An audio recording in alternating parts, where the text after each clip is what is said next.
Something on your mind, Miss Nefer? Nothing in particular. It's just, right now the future feels strange and unfamiliar. But the future has not yet arrived. How can you say how it feels? Some people know that there's an impending disaster. Others remain blissfully unaware. Each group is imagining an entirely different future while walking towards the same one. But when they get there, they'll still find they feel differently about it. People are shaped by their circumstances. Different circumstances create people with different perspectives. I've always found the perspective of the Vahumana Darshan to be a particularly incisive one. Even at the height of the crisis in Nodcry, people held diverging opinions. But things are different this time. Indeed. Regardless of faith, gender, wealth, skin color, or eye color, everyone in Sumeru knows what will happen tomorrow. The world has never been an especially fair place.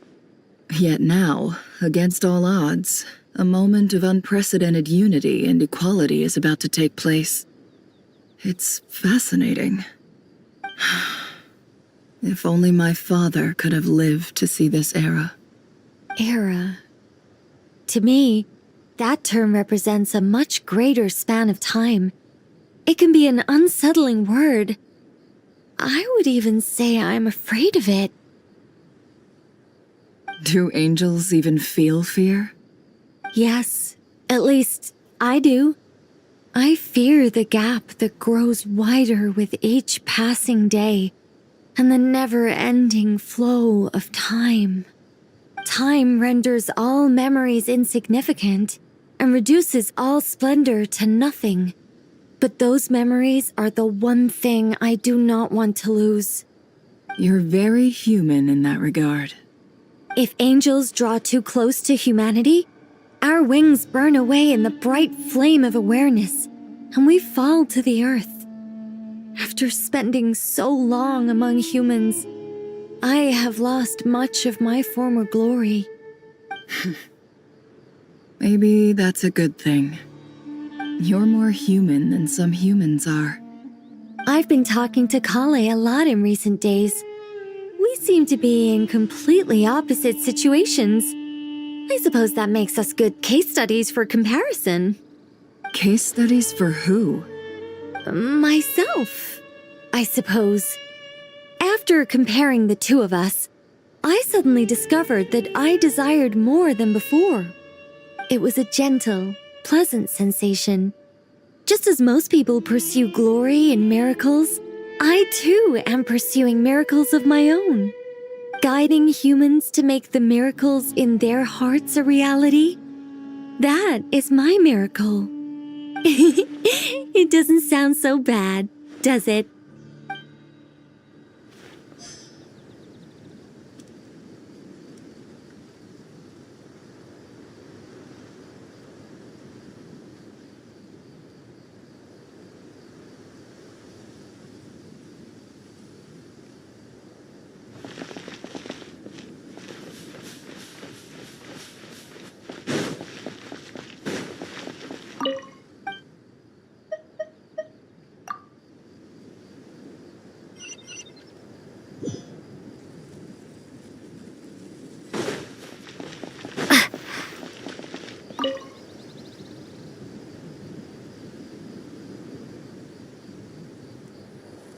Look at the time. I should head back. I'm so sorry. I was in a hurry and didn't look where I was going. Are you all right? I'm fine.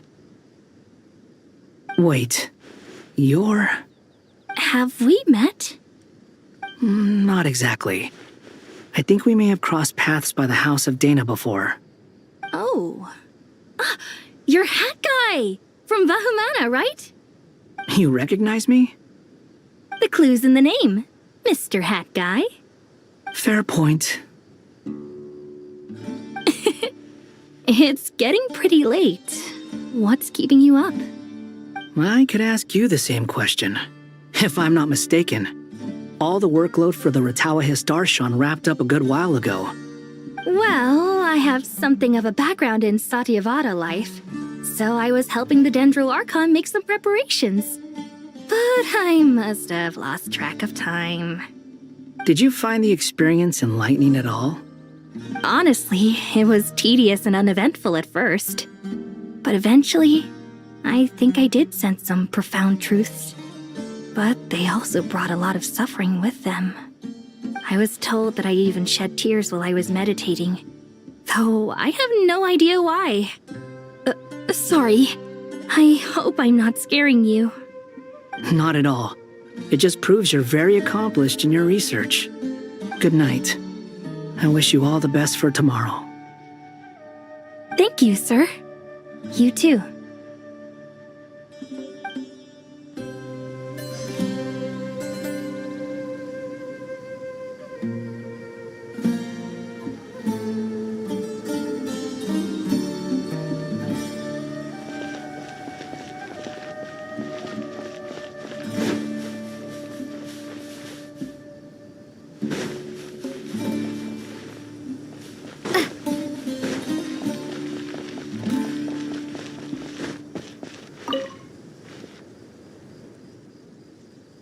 Too bad we've got a fight tomorrow.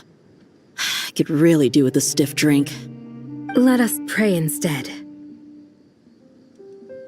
Prayer. How nostalgic. Lord Sangama Bay. Came to get some fresh air too, did ya? That's right. Actually, I was hoping I might run into you, Dia. I wanted to let you know that I've stocked up on that perfume you said you were so fond of. No, really? I'll take 2. Any chance of a friends and family discount? I knew you'd ask that. And I'm afraid to say that. Surprise! It's free of charge. That's very generous of you, Lord Sangama Bay. Does this mean you've made a fortune in Notcry? Nope. Turns out it's not that easy to turn a profit there. I even ran some assorted losses. But anyway, that has nothing to do with why I wanted to give you and Dia a small gift. Remember that merchant caravan you two rescued in the desert last month? That was transporting my goods! No way! I had no idea that was your shipment. Explains the, eclectic mix of goods, though. Lord Sangama Bay's investment in the desert and generous stockpiling of goods has helped many people over the years. The shelters you funded especially have made life a little easier for the children and the elderly. Wait, how did you know about that? Oh, I see. Nefer told you, didn't she? That pesky lady. Aren't intel brokers at least supposed to charge for divulging people's secrets? She and Candace go way back. It's normal for close friends to share things you wouldn't tell to everyone else. Sure, but why did they have to be things about me? That's how Nefer shows that she cares. She wishes for all of us to know what a generous person you truly are. It must be hard trying to make a living far away from home. Just because we can tell what kind of person you are doesn't mean everyone else can. Well, maybe her intentions were partly good, but I don't think that's the full story. I'm sure she enjoyed knowing how much it would annoy me. I'm telling you, Nefer's got a mean streak. Definitely with you on that. Does praying help you stay calm? Defending one's home is a just cause. My heart is filled with a mix of anger and hope. Anger. You know, being able to get angry is a good thing. It shows that you're in touch with the real world, and that you have the passion to pursue something you believe in. My lady? What are you doing out here? Just taking a walk to clear my head, and look where I ended up. were you praying just now? Yes, Miss Dunyarzad. Would you like to join us?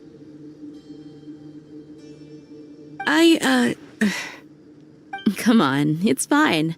She won't mind who you pray to. Oh, then sure. I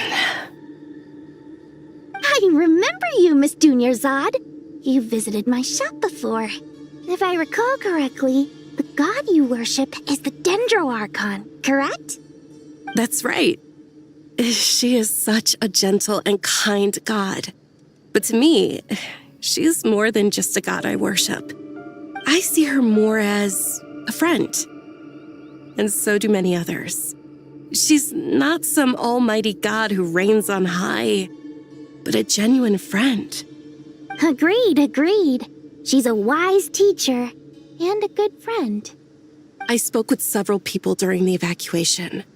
Everyone's aware that tomorrow's battle is one that ordinary people can join too. A battle to fight for our friends and our homeland. Oh, it makes me glad. I can finally do something for those who protected me. You've grown so much since we first met. Oh, a compliment? Ooh, more please. Thank you. My lady, you've always been a remarkably strong and ambitious person. It's indisputable. And that's not just a compliment. It's a statement of fact. What are you praying for? Our beliefs may not be entirely the same, but we both wish for the same thing. I pray that everyone will rise to the challenges ahead and return safe and sound. I pray for the safe return of all my companions.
Time to go! Let's meet the others at the mausoleum of King Deshret.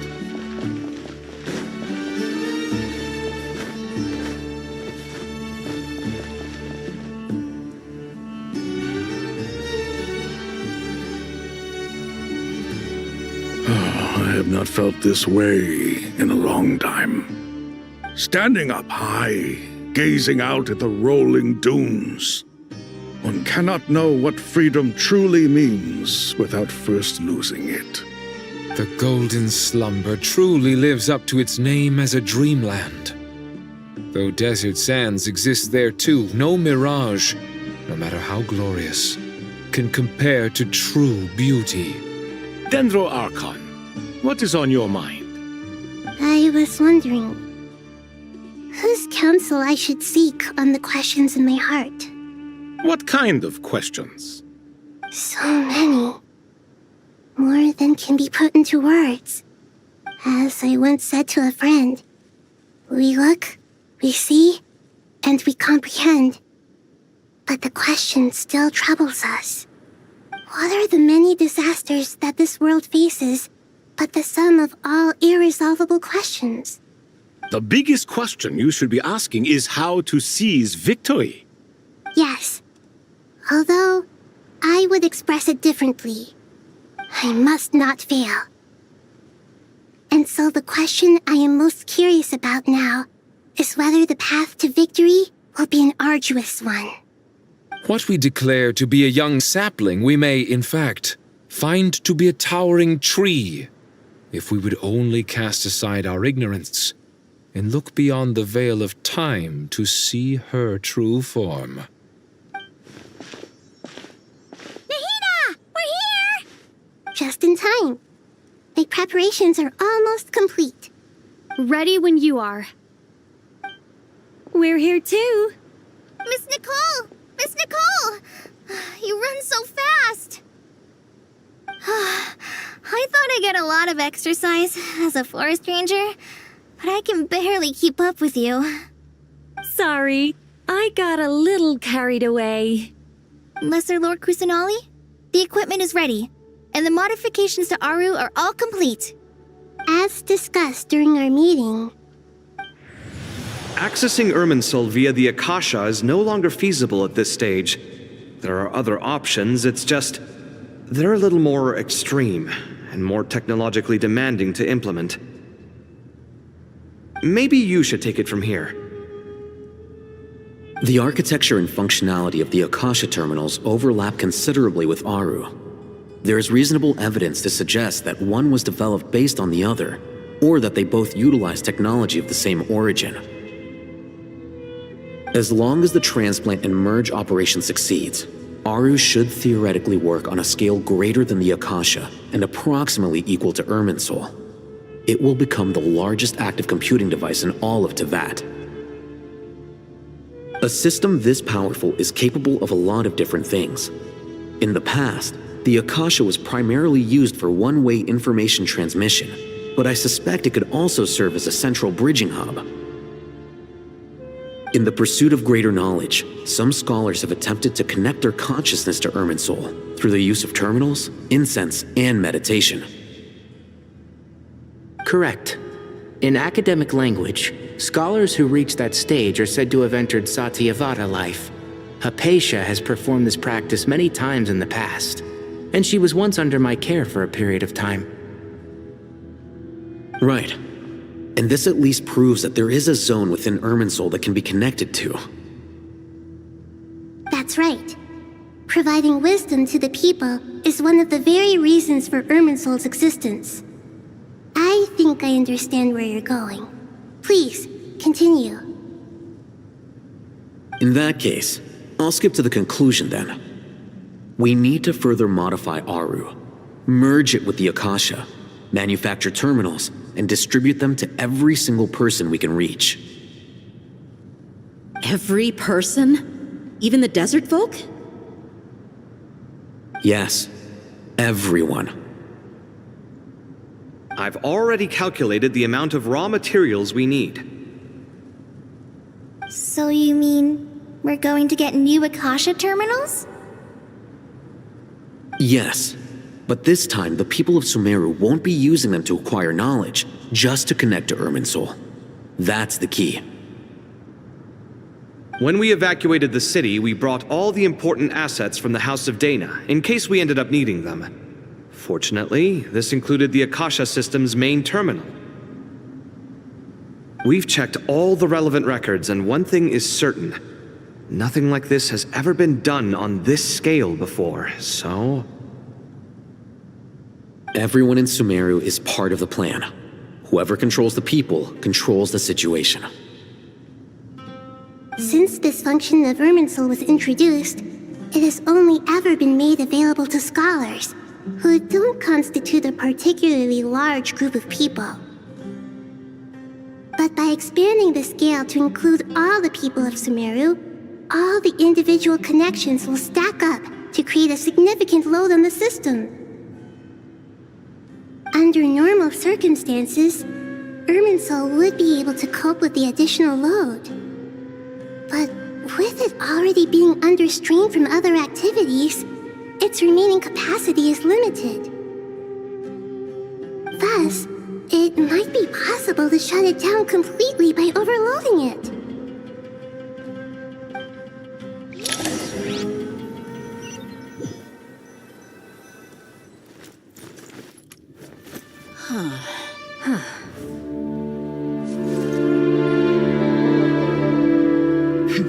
Counting down. 3, 2, 1. Are you ready? Ready!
must not become tools for destroying the world.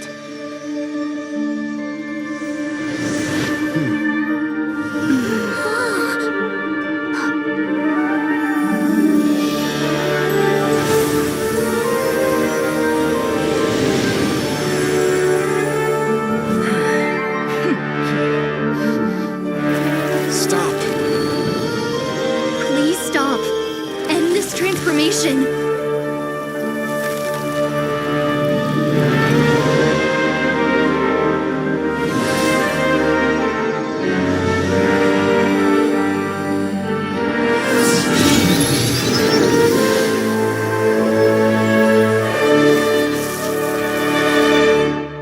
You would shut down Irminsul just to stop me? You fools. I have all the time in the world.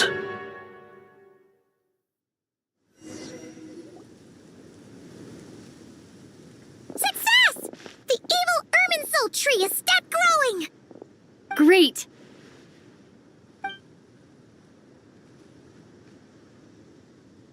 What a display of true courage! The courage to think and the courage to act! I never thought I would witness the shutdown of Irminsul with my own eyes. Perhaps this is human wisdom in action? Indeed, only humans could do such a thing. Gods are few and far between. What was once created for spreading knowledge is now used for another purpose. A rather ingenious plan. I am grateful to you three for your help. Only thanks to you were we able to extend Aru's interference capabilities to cover all terminals. Now, nobody who wears a terminal will have their activity accurately tracked by Irminsul. No matter how many eyes Dottore possesses, he will not be able to see us clearly. Now for the next step. I will need the help of your supreme powers once again. How might we be of service, Lord of Dendro? I need to reach the Eternal Oasis immediately. Right now? In that case, Ibis King, would you agree that this is a fine opportunity to dust off our old tricks? Never. I assume you have that chess set with you? You mean the one you gave to me as a gift? Asking for it back, are you? How could I? You misjudge me. I just wanted to show you another way you can use it. Connect to Safei Shatranj.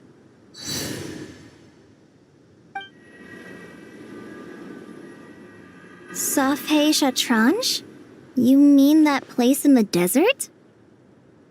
Thoth's chess set gains its power from the chessboard laid out in the desert by King Deshret and ourselves. All ceremonies conducted using the chess set must be activated via Safei Shatranj. In other words, the chess set is an extension of the chessboard. In the past, moving a chess piece was a sacred and momentous act. Transfer initiated. Entering live combat mode.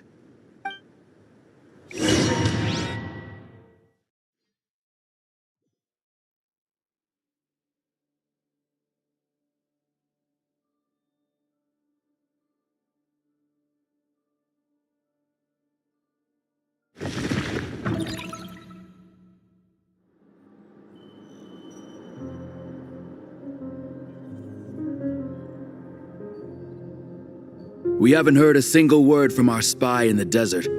I'm afraid he might have been captured. Never mind. But we spent years turning him. And a lot of Mora. Nothing comes for free in this world, but the loss is not without its purpose. For a small price, we have wasted a precious amount of the limited time they have. Quite a bargain, if you ask me.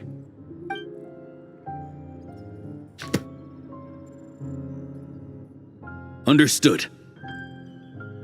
Weighing profit against loss is a necessary part of life. But to tell the truth, I have been operating at a loss since this all began. Since many centuries ago, in fact. For instance, why would a banker act as the executor of a will? If you hadn't deposited your personal belongings at Northland Bank, I would have no reason to be here right now.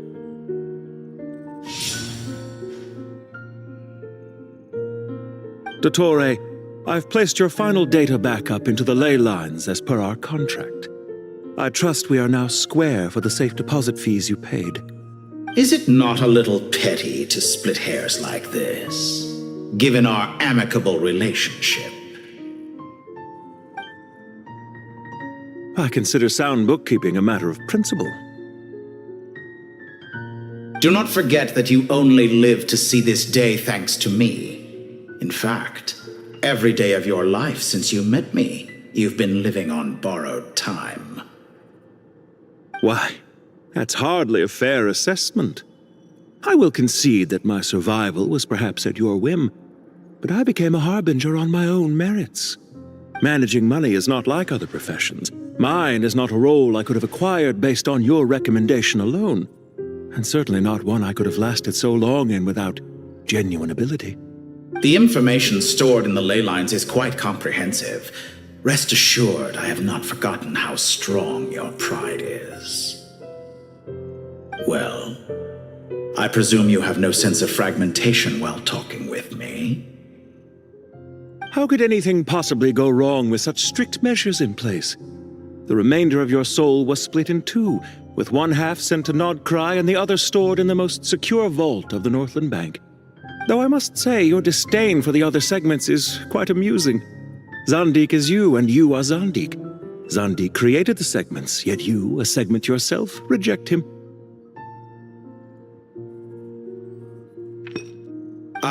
That is, Zandik, created segments of various ages in his later years. To achieve this, he had to freeze time and part with a portion of his soul. But as constructive as it sounds, it erases my uniqueness. If each segment is equally me, then by the same token, none of them are truly me. A soul living forever in the past inevitably holds different views than he did in his later years. The same thing that completes me also restricts me. You too might ask yourself which stage of your life you want to be preserved at. The day your business failed? Or the day you were framed by a gang and sold off to a medical lab as a test subject? We needn't dredge up the past. This undesirable plan was eventually scrapped. Lesser Lord Kusanali was quite right. I needed an opportunity to eliminate myself. And after that, I concluded that there was no more effective plan than directly splitting the soul. Once the soul is transferred out, you will find that creating a physical body is far simpler than creating a puppet. The other half of your soul suffered a crushing defeat in Nodcry, you know. And yet in the process, I obtained the information I always wanted, did I not? Because now we finally know where the best testing ground truly lies. I once thought your ultimate goal was to ascend to godhood, but as it turns out, that was merely one of your experiments. Experiments take many forms. Most people are too eager for success, too fixated on the end goal. They forget that the experimental process itself is just as important. A suspiciously vacant seat, a new face. I trust you can put two and two together. The reason it doesn't exist is because someone tampered with the record. What can I say? After all your efforts, you really did uncover the world's secrets. So, is the new world you promised a lie? No, it never was. I am glad to be able to control Irmin's soul from within. Now I shall attempt to create a new world inside the existing one. Almost everyone faces the prospect of death, but not a single person has ever been able to experiment unrestrained in the afterlife through sheer force of will. I am the only one to have overcome this enormous challenge. Would I not be letting the world down if I didn't make the most of the opportunity to experiment? Clearly, the dividing of your soul did not affect the magnitude of your ego. Out of all the versions of you that have ever existed, this you is the most insane and the most radical. Is that why you chose to work with me? Which was it then? My insanity? Or my radicalism? Could I call myself a venture capitalist without a suitably ambitious plan to invest in? Yours happened to fit the bill quite perfectly. Well then, I must say, while I am surprised enough that you showed up at all, what surprises me more is that you chose to present yourself as my former subordinate, and not as the banker Pantalone. Why make things harder than they need to be? Exposing my true identity in a situation like this would only serve to destroy diplomatic relations between Snezhnaya and Sumeru. I daren't imagine the consequences. Showing up in the name of the original antagonist gives you the recognition you rightly deserve, while also being sensitive to Snezhnaya's predicament. It was an easy win. As for why I'm here, if you're suggesting that your credit is in the negative, I won't argue with that. Many people say that about you. I'd argue that a significant factor in your willingness to cooperate is the fact that you have but a few years of life left after my death. Living and dying together has a way of binding two parties together rather closely. Is it not true that a relationship should be judged by both the positive and negative returns it yields? So some of what I said actually made it into your head after all. It's true that I hope you don't die too soon, but don't you find that a strange thing for me to say? After all, you've already had quite a long life, especially for a human being. Let's not pretend that you're any more innocent than I am. Are we not the same in this regard? We both despise the existing laws of this world, and neither of us enjoy being under anyone else's control. Is it really so greedy to want the world to operate by a new set of rules? Of course not, my dear friend.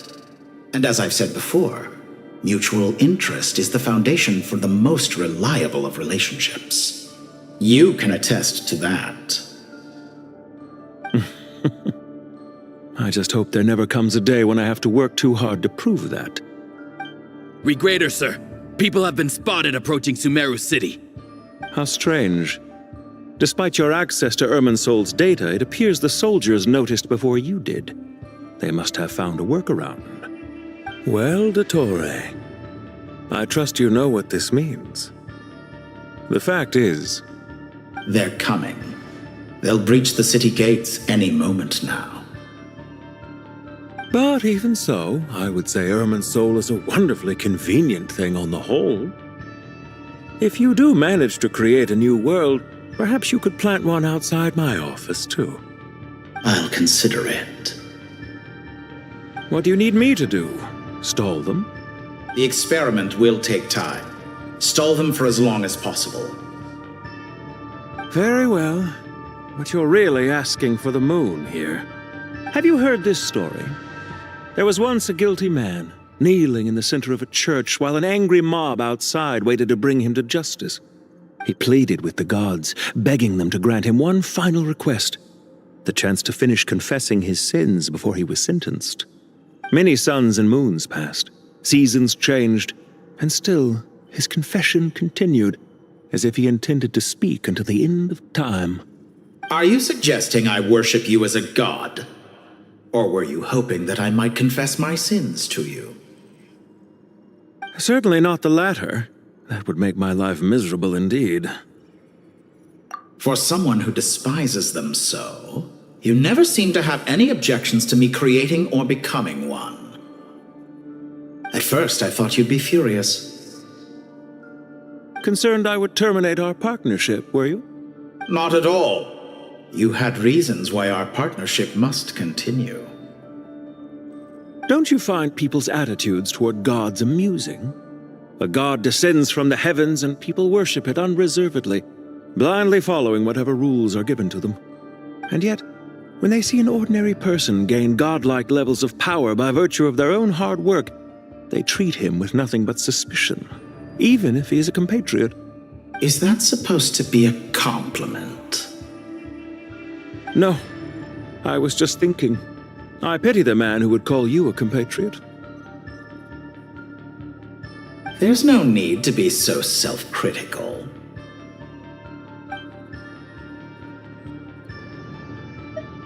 I know it's a little late in the day to be asking this, but how have you been keeping?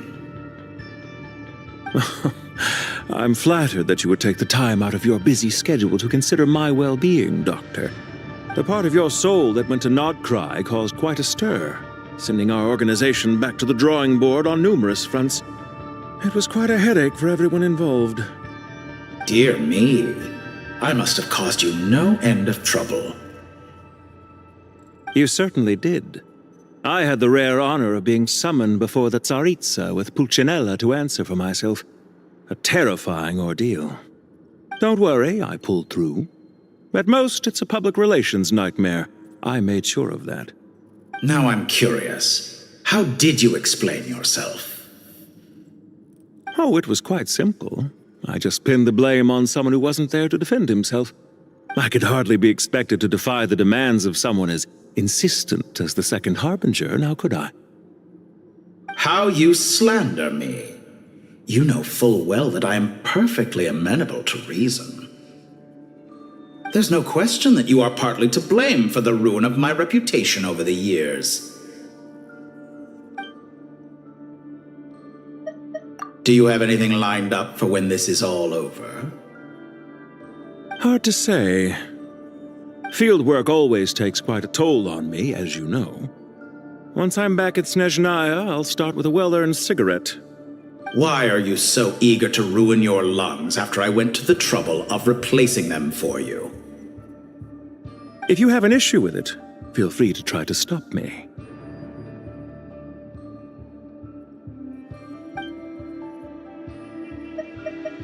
What's on your mind?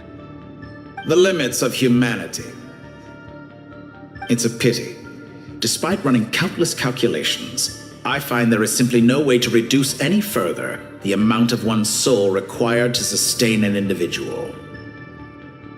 It's rare to hear you admit to being unable to achieve something.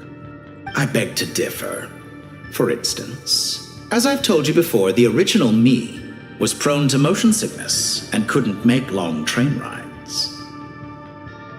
Ah, yes, of course. One of the reasons you often sent yourself out on errands. What are you thinking about now?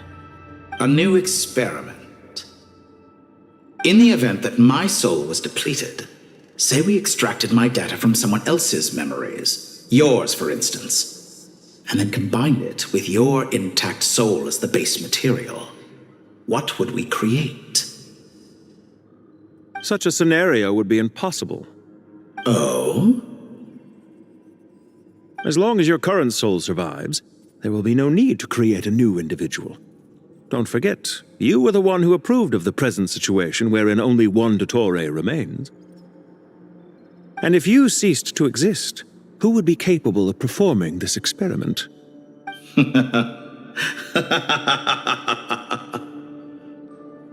Since the day I met you, you've always excelled at talking your way out of a quandary.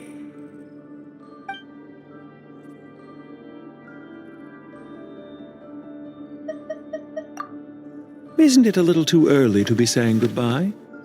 Not that I wish to keep you from your business, of course. Very well.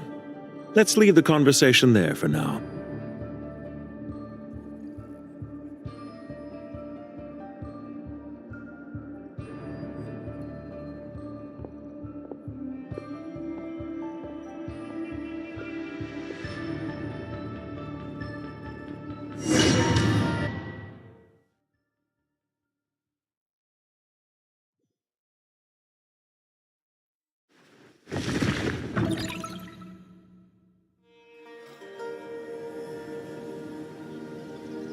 The power of King Deshret's 7 pillars is truly remarkable. With just a chessboard, You can move an entire unit across the material plane. Yeah, sets us up for a much easier fight. Really makes my day. The last time we stormed the city, it involved a lot more running around. I wonder how many people can say they stormed a city twice in their lifetime.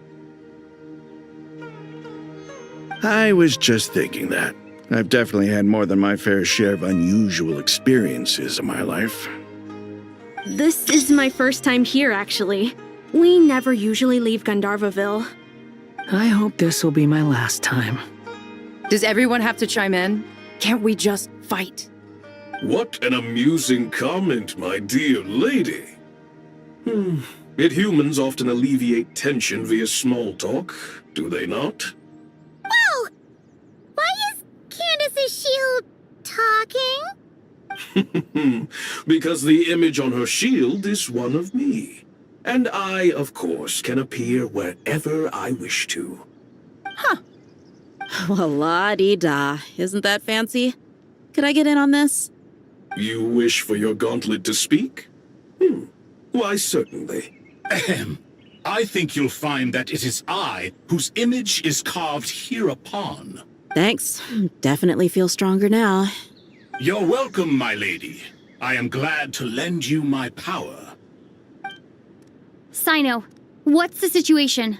There are troops stationed at every entrance. As we expected. A frontal assault will suffice. Everyone, stick to the plan. We'll take the main entrance. You head for the House of Dana's side door. Move out.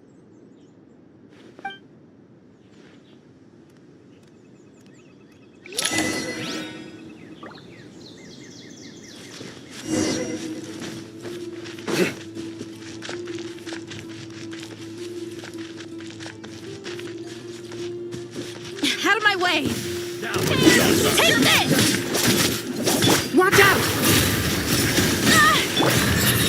Get lost! Whew. Thank you, Jed. You gotta be more careful. If you're not ready to put your life on the line, you can't be certain of defeating your opponent. She's right. Keep your wits about you, Rana. Through me, justice is served. Guilty! Do your work! Let's get nowhere to run! Hear my prayer, please! You can't run from death.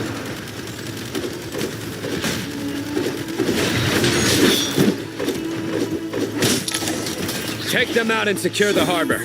Reinforcements will arrive by water. Consider it done. Show no mercy.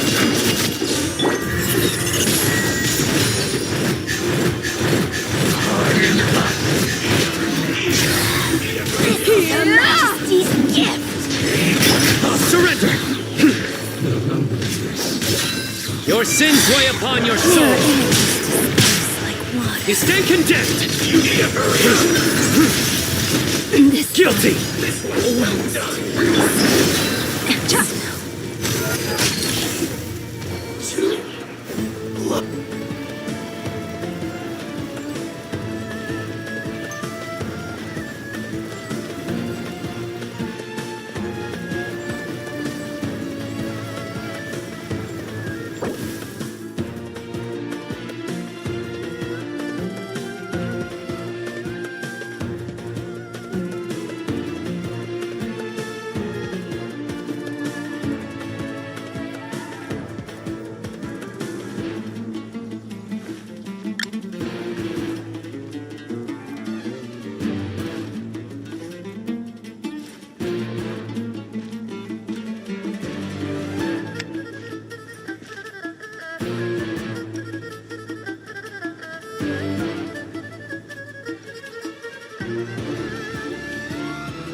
My people are used to the desert life, but still, I hope that one day they'll be able to find an oasis of their own and leave the sandstorms behind for a better life.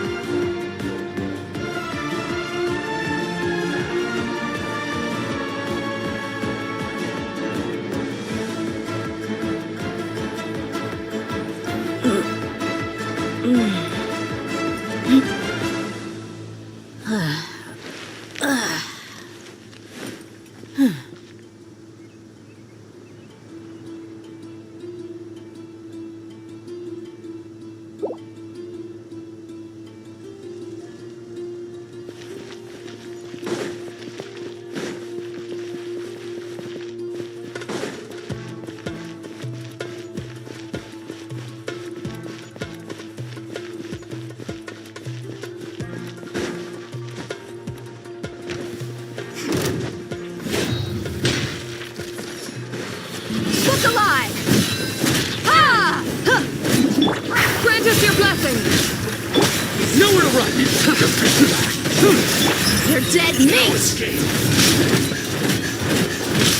So...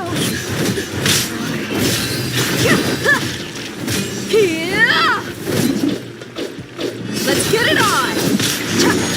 Can't use the force on Hear my prayer! Judgment is upon you. You stand condemned.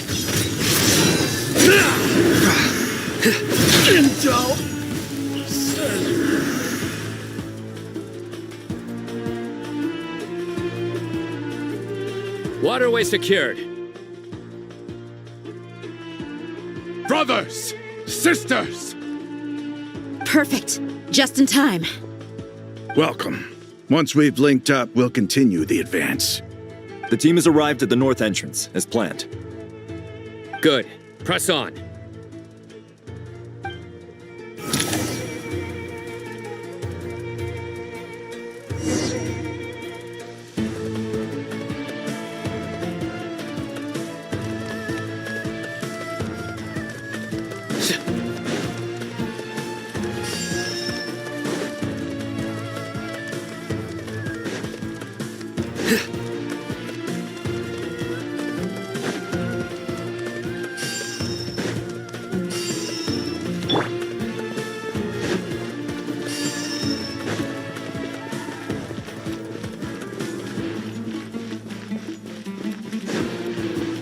There you go. Look alive! Ha! You asked for it! Let me amuse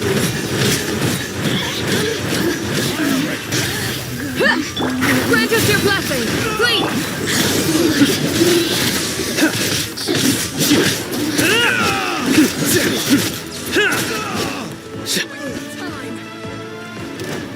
Futile! Through me, justice is served. Guilty!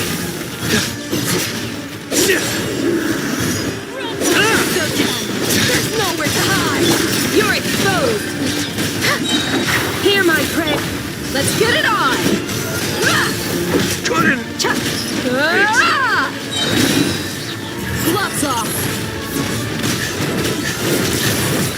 Didn't take too long. Ha!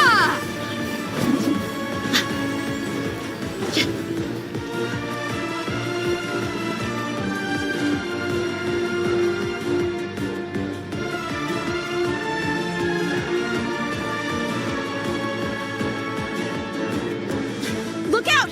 It's an ambush! Finally. We need to hurry. Take the middle road now. Mahamacha Sino, area clear. Don't relax just yet. More Fatui approaching from the right.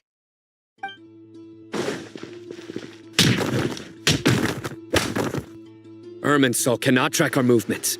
If necessary, we could split up. Don't worry. We'll wipe them all out. As you can see, our people came raring to go. Good, good. How are things with the Traveler? Can Tainari keep her safe? Don't underestimate Tainari just because he's a forest watcher. He can handle it. All right. You know that's not what I meant.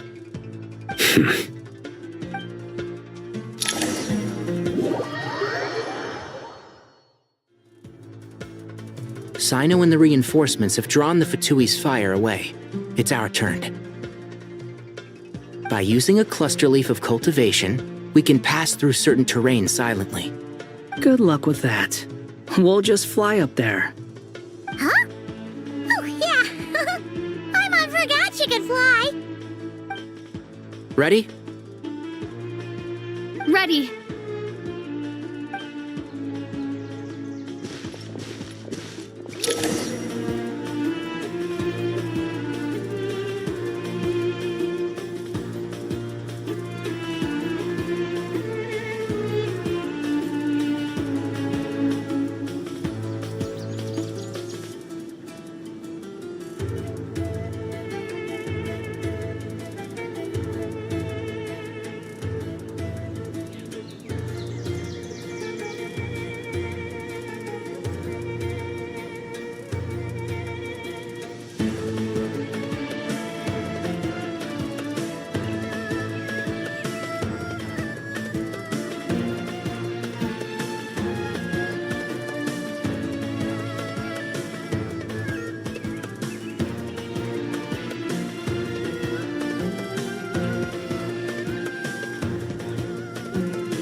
This ought to do it. Yeah! My everlasting flame! I hear everything. Big one. One with the forest. The wind rises. To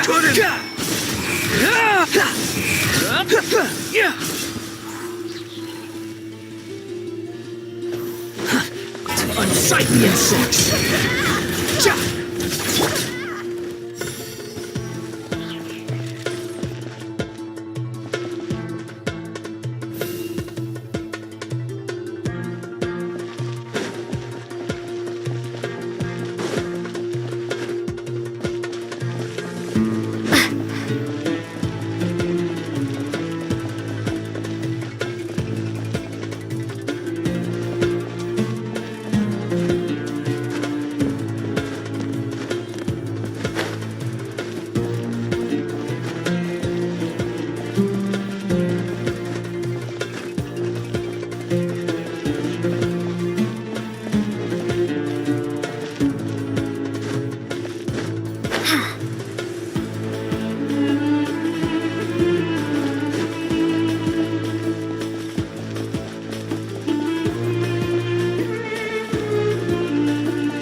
Fatui soldiers up ahead.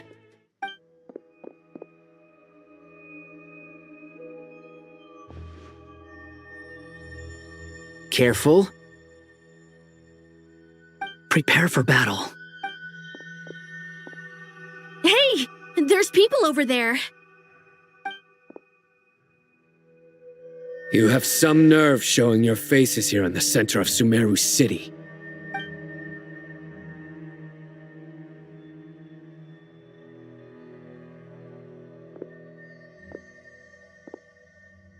You're right on schedule. Well, this guy sure as heck isn't your average Fatui sergeant. They've stationed quite a few people nearby. It definitely looks like they were waiting for us. But something feels off.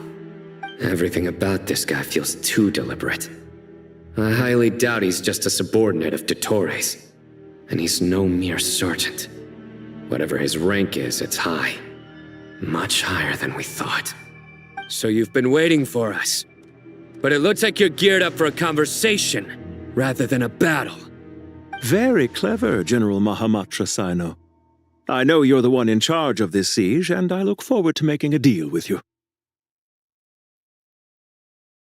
A siege? Sumeru City belongs to us!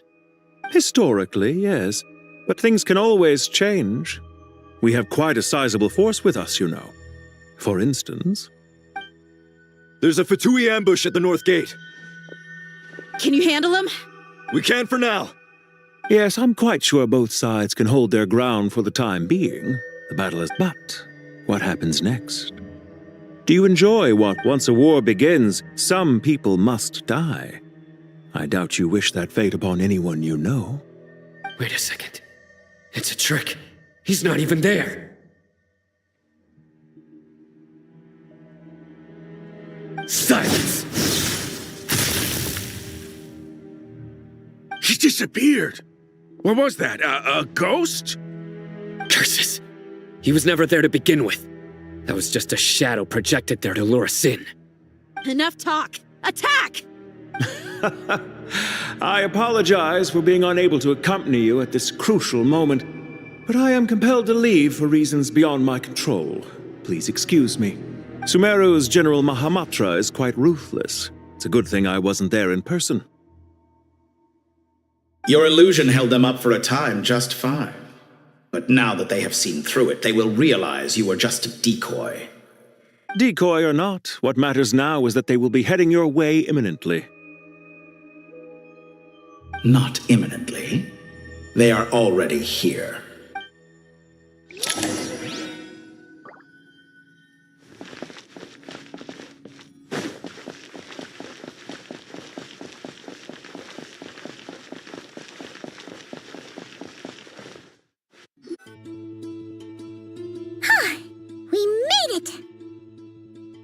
This is far enough. Tainari, you go help Sino. Don't worry about us. We'll manage from here.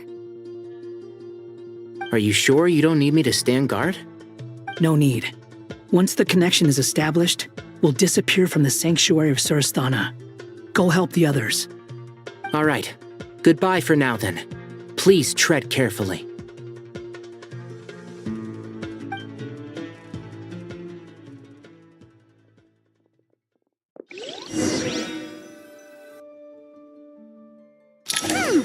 Now where's the interface Nahida mentioned? Come on, where's it hiding? Found it. It's over here. We can connect to the inside of Irminsul through the Sanctuary of Surasthana's built-in security system. You should be pretty familiar with the process. Is it the same route as last time? For the most part, we don't need to adjust any of the parameters. Then I should be fine. And Paimon? Once you're both ready, we'll set off. Wait! The stakes are way higher this time, right? Maybe Paimon should stay outside and help the others. Then, you can focus on the fight without having to worry about Paimon. Huh? Why are you staring at me like that? It's nothing. I just suddenly realized how much you've grown. Hey, you've grown quite a lot yourself. Don't you two start getting into it again. Well, anyway, Paimon thinks she's pretty knowledgeable. Who's the best guide in Tavatigan? And don't forget, Paimon's a college student now. If we say Alhatham's not a weirdo, it's hard to explain how he came up with the idea of you applying to the academia.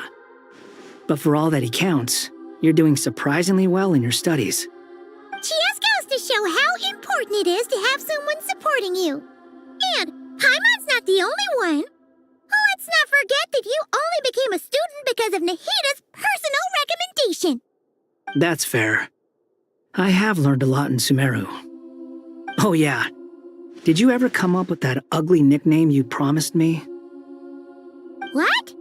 No way! We're friends now! Paimon gave up on giving you one ages ago. Anyway, isn't Hat Guy enough of a nickname for you?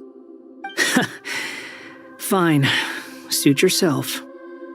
We need to go. Paimon, if you're staying, look after yourself. Will do. Paimon's gonna link up with Tainari and Sino. You guys are the ones who need to be careful. We will be. Bye for now.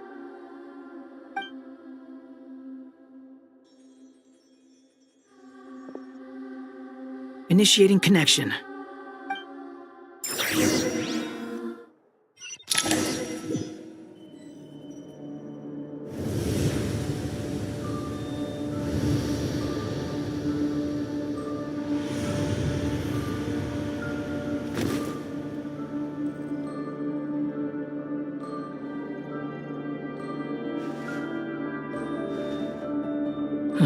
Well, here we are again. Come to think of it, I still don't even know where we're going. Thanks to our terminals, it should be impossible for Irminsul to read. I can... Don't tell me. Only you need to know. That way, whatever happens to me next, it won't affect your progress. Listen to me.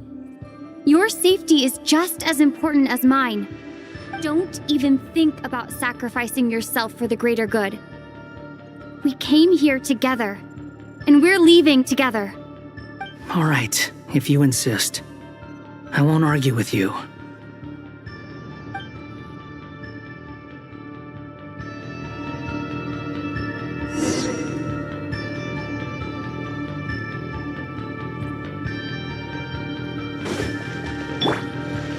Swollen Fury!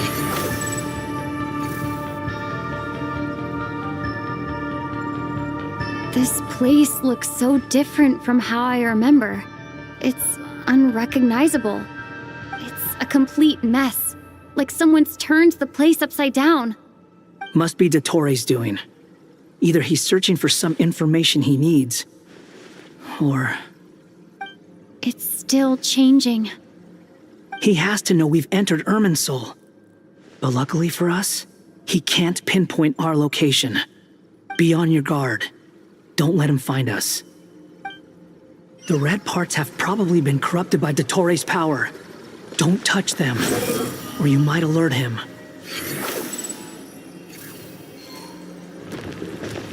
Quit following me. He's looking for us. Tread carefully. That wall could be a problem. Fortunately, it looks breakable. Give it a shot.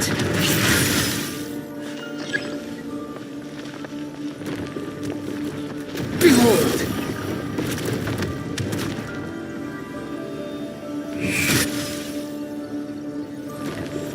Ha! The wind rises.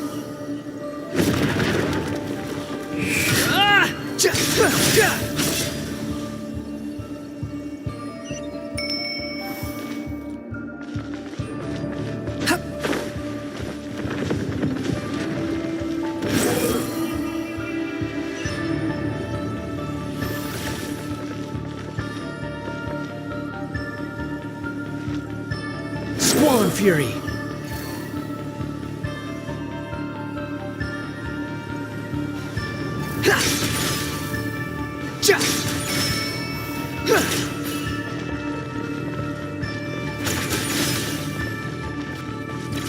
Behold!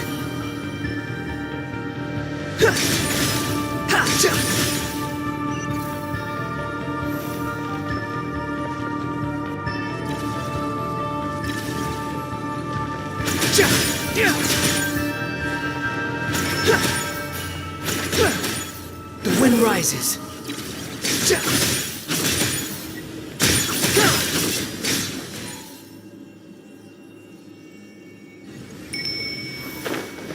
The same old trick again? Are you kidding me? Let's handle it just like we did before. This cheap trick isn't gonna stop us.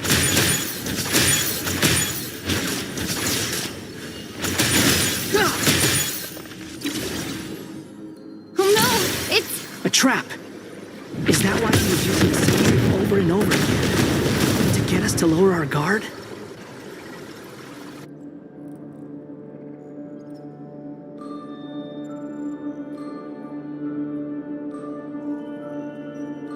I'm trapped!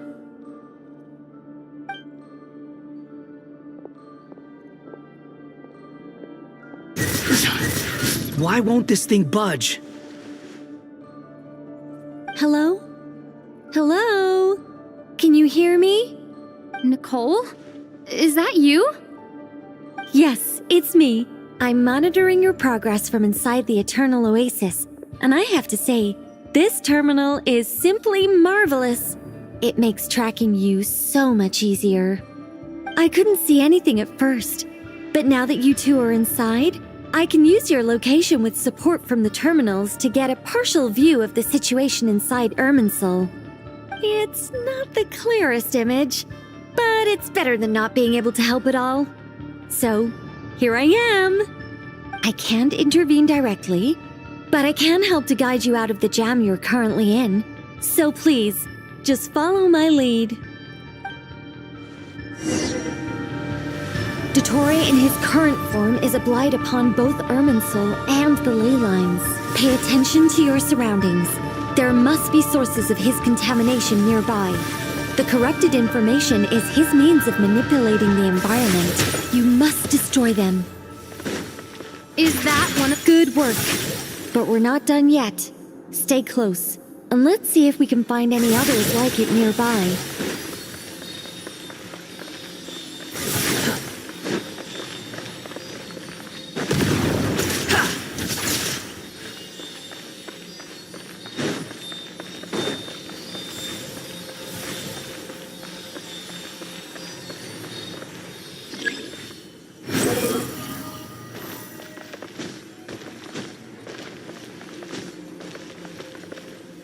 Behold! This must be another one. Agreed. Now... Wait! Watch out! It's Dottore. I think he's found us.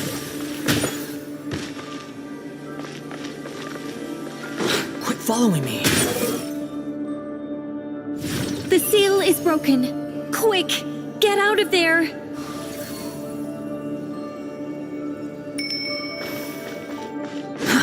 Too slow. Quit following me. And where exactly do you think you can run to? Wait, what is that? Pursuers. That's gotta be it. Run! Don't let that thing touch you.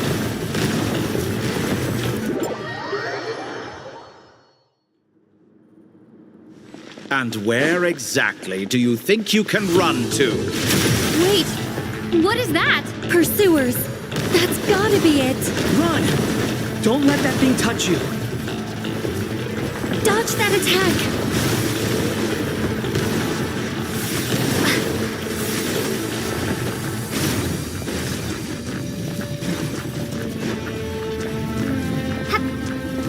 There's more than one path. Which way do we go? To the left. Trust me.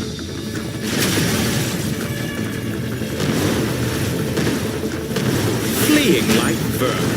What a pathetic sight. Hey! Watch yourselves. Stay focused. There's a cliff ahead. Jump! More of those corruption sources. Destroy them as you did before, and open the exit as quickly as possible.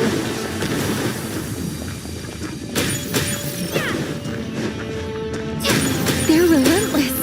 Is he trying to wear us down? You'll just have to destroy these too.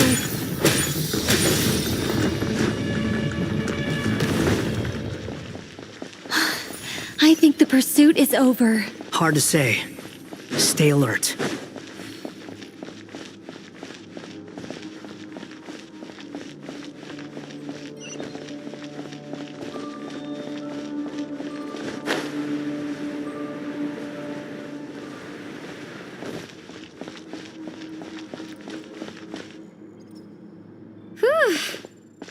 I think we've made it to relative safety. Phew, goodness. That was tough. You doing okay? I'll be fine. Don't worry. Take a short rest, and then... Nicole? Nicole! The connection's been cut. But that means... Look at you supporting one another. How very touching.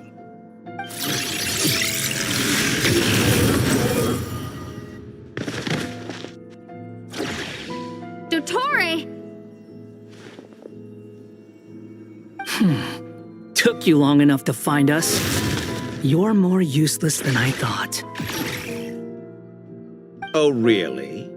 I think I deserve a little more credit for my methods than that.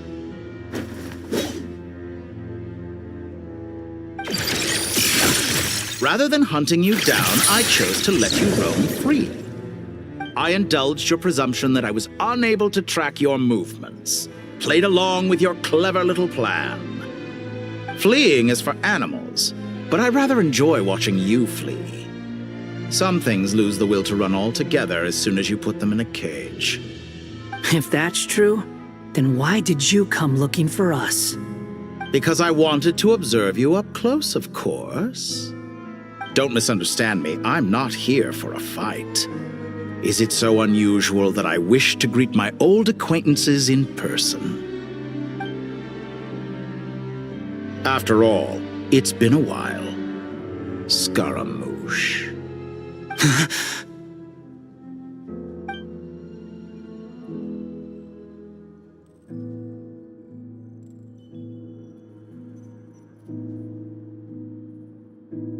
Why are you so afraid?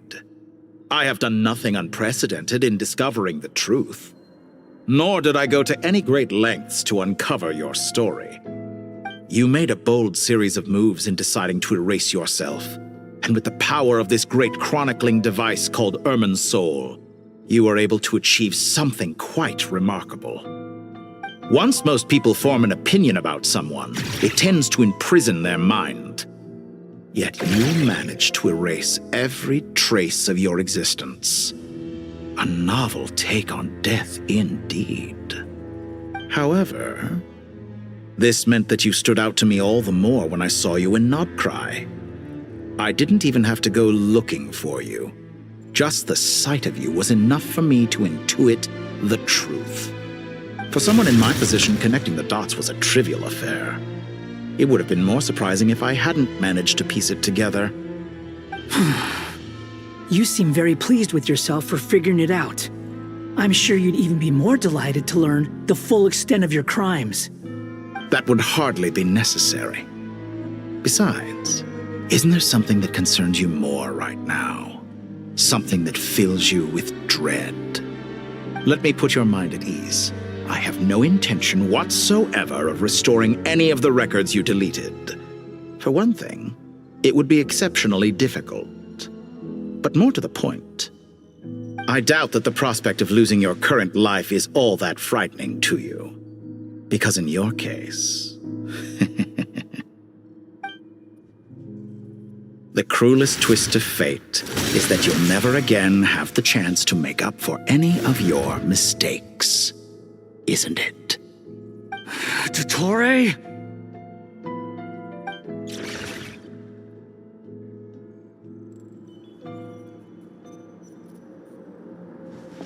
All here shall bend to my will. Squall Fury!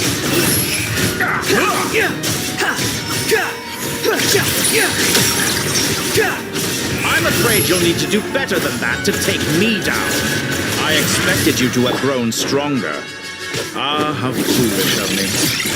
I forgot that you lack any means to increase your power. You will pay for everything you've done! Oh, will I now?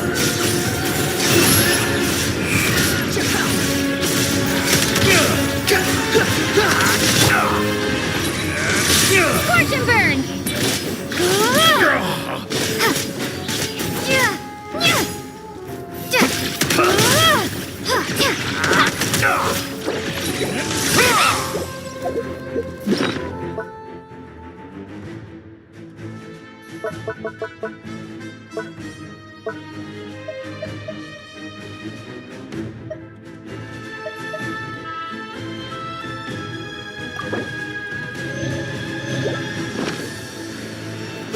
Behold!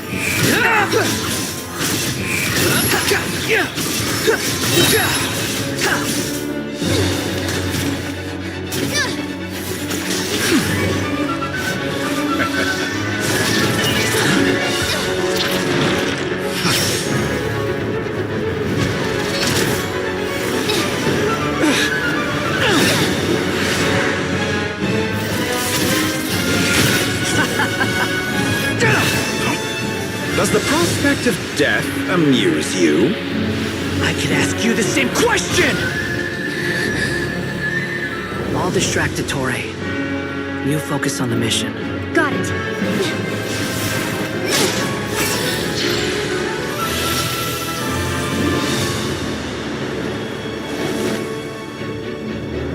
For the hopes and dreams of the masses. Open the secret door on this enchanting night.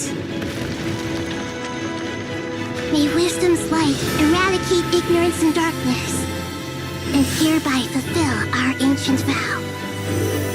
Commence data extraction.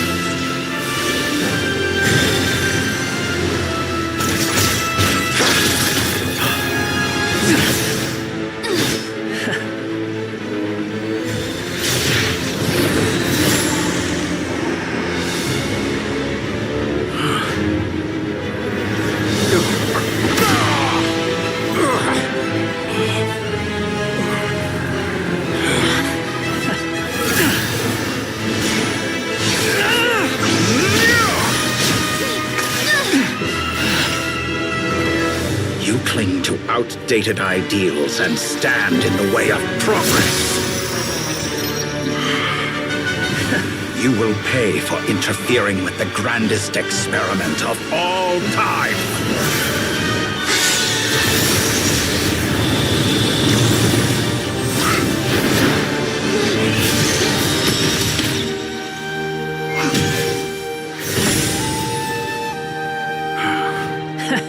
Good timing. Dottore, as clever as you are, you fail to understand wisdom. Wisdom takes many forms, but the path you have chosen eschews them all.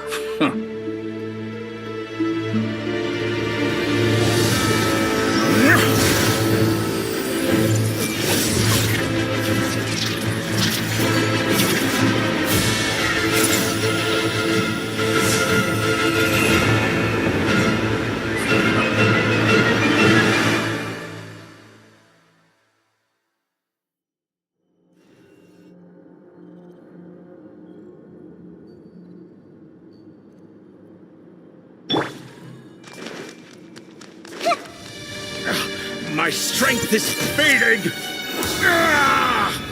Since you are within Irminsul, it stands to reason that any power you wield comes from it. You're extracting the information from Irminsul just to strip me of my power. I will find his weakness.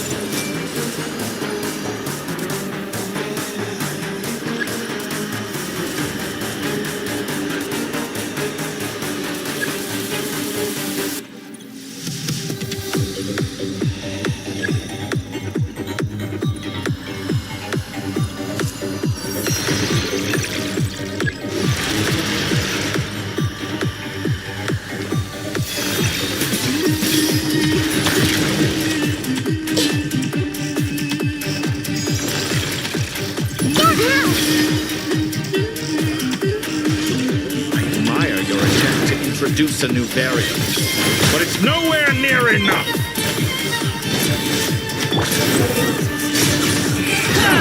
Buzzing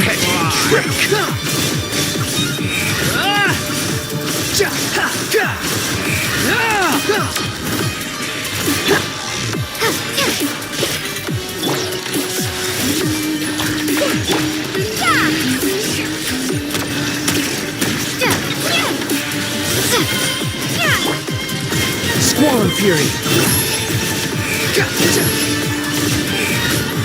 Burn all before you! How amusing.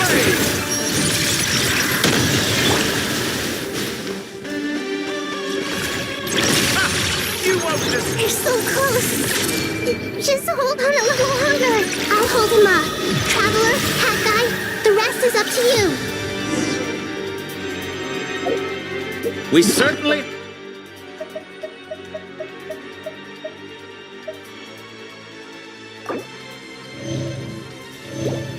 have a knack for surprising each other, don't we? I'm just getting started. It's time! Say your prayers! The enemy is innocent, but watch your back.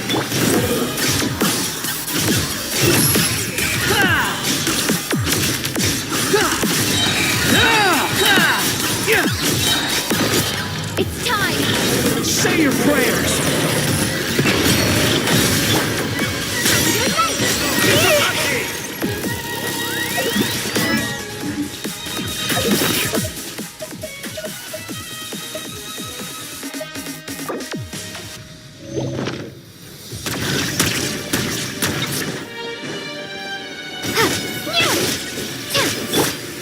Squall and Fury! Burn all but... It's time! Say your prayers!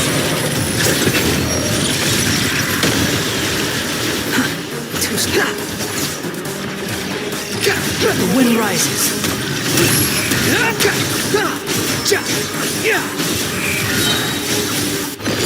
It's time! Say your prayers! Finally, time for you to die. Excited? Time for me to die? How could I have reached this place if death was something I feared? The last gasp struggle of a dying man is a pretty pathetic sight. And I know it when I see it. We shall see about it. It's time! Say your prayers!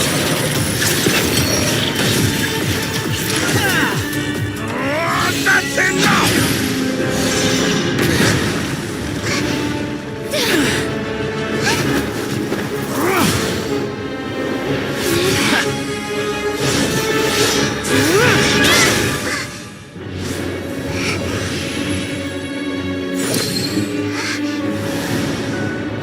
It's all yours. Do with it as you see fit.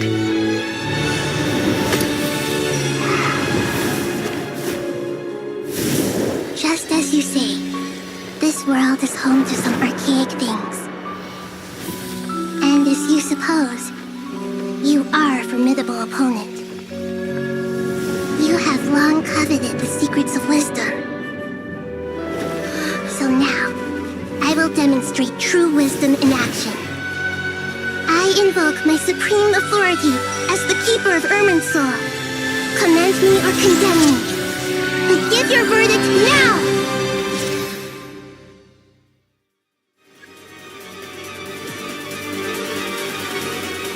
Blessed One of Wisdom, Mahakusaladhama, are you certain that you wish to exercise your authority to destroy Irminsul?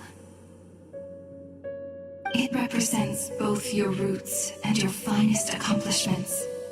You truly intend to abandon the very thing you have always fought for?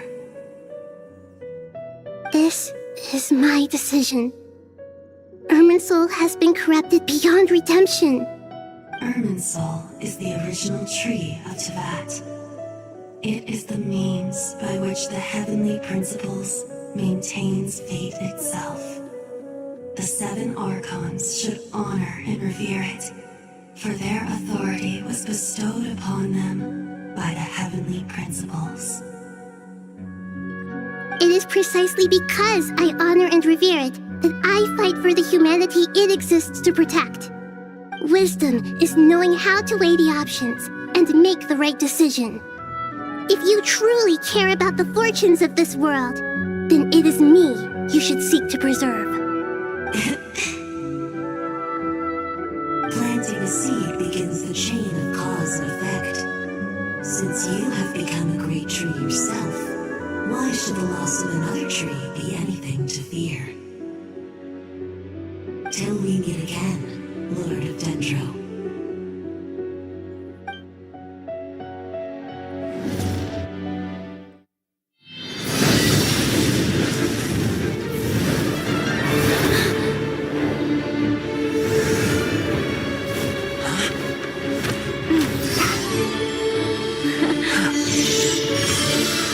The first flame. The pure, cleansing fire.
Shall we?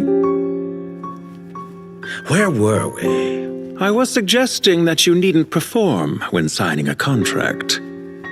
You're only sitting here because your bank demanded an evaluation of the trustee. So you told a story about a young scholar from a merchant family in Sumeru? I told a compelling tale, didn't I? The post-expulsion story is far more captivating. The human experiments or the elixir of immortality? The part where you die. Ah, yes. My favorite part. The 35-year-old Segment thought of himself as Dottore, reserving the name Zandik for the original specimen. Of all the Segments, he was the most selfish. After his expulsion, Dottore searched for a new direction. He joined the Fatui, studied Elazar in great depth, secured resources. He was rather fortunate in his career. Zandik turned to Conrian technology and successfully created his segments. But this was not immortality. Even with backup segments, his body would still age. Still, thanks to Snezhnaya, Zandik found the ideal base for his experiments. Then a perfect partnership materialized at a crucial moment. The year that both parties realized they needed more time. Fortunately, Zandik succeeded. In a miraculous turn of events, he gained the extra time he needed. I seem to recall it differently. All right, it's true. No matter how much elixir he took, Zandik remained human and continued to age. Then, on the morning he turned 85... Help me up! Call for help! Surely he would be rescued, Zandik thought. But to his surprise, no one helped him. Zandik was too selfish for that. Don't forget, you're one of us. Yes, and we're all waiting. Waiting for me to die. Pantalone arrived for a meeting and happened to witness what followed. He found it unsettling. I never said that. But the Zandiks were unfazed. It was a rare opportunity for self-dissection.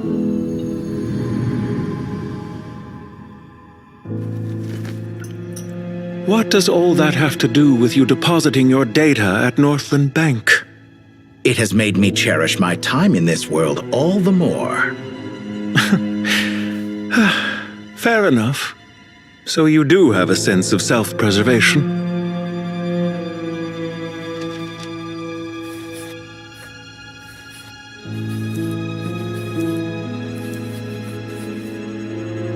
What do you mean? You're hardly normal, and you don't cherish life. You just don't want to admit defeat in the limited time you have. Even so, don't I deserve an interesting ending?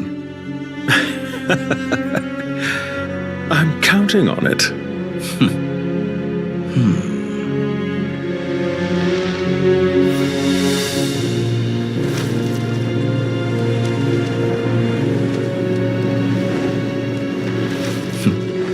If nothing else, I expect my funeral will be a grand affair indeed.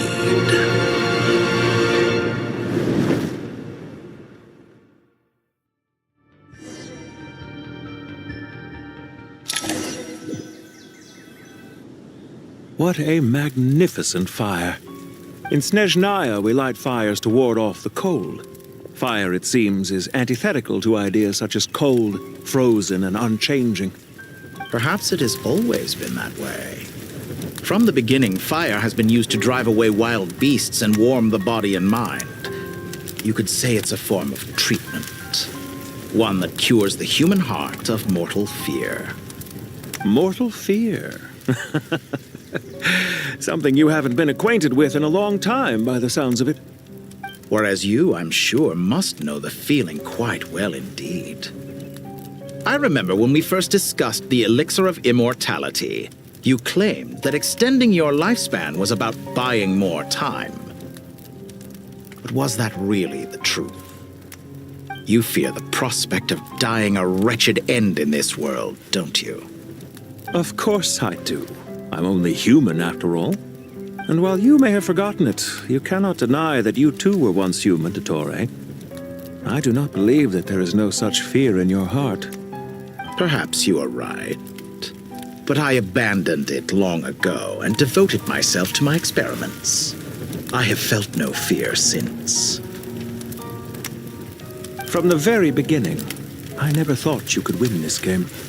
But still you came, contract in hand, to honor our agreement.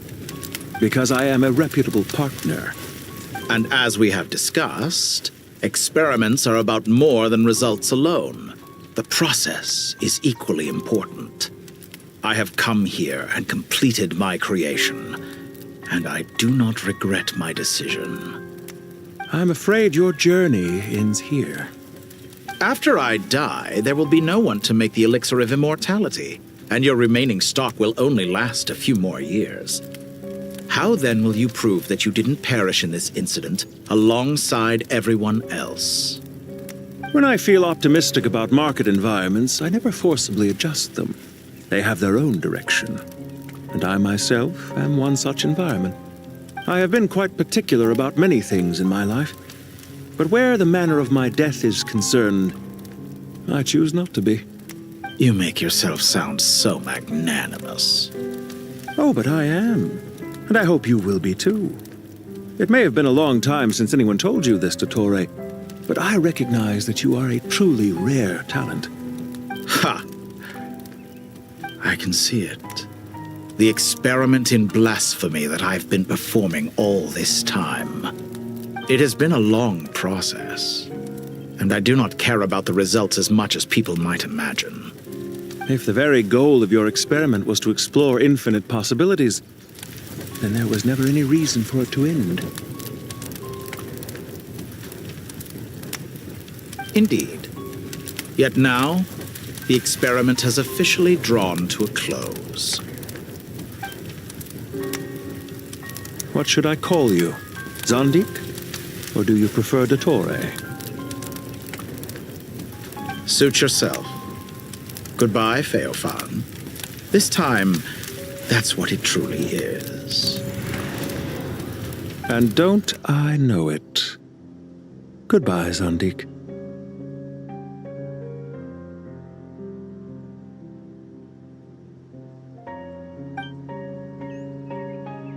I could have carried out many more experiments, but to me, Lord of Dendro, this outcome is certainly not the worst. I believe you. But unfortunately, this is where it all ends for you. This experiment does not belong to you, nor do any of the results.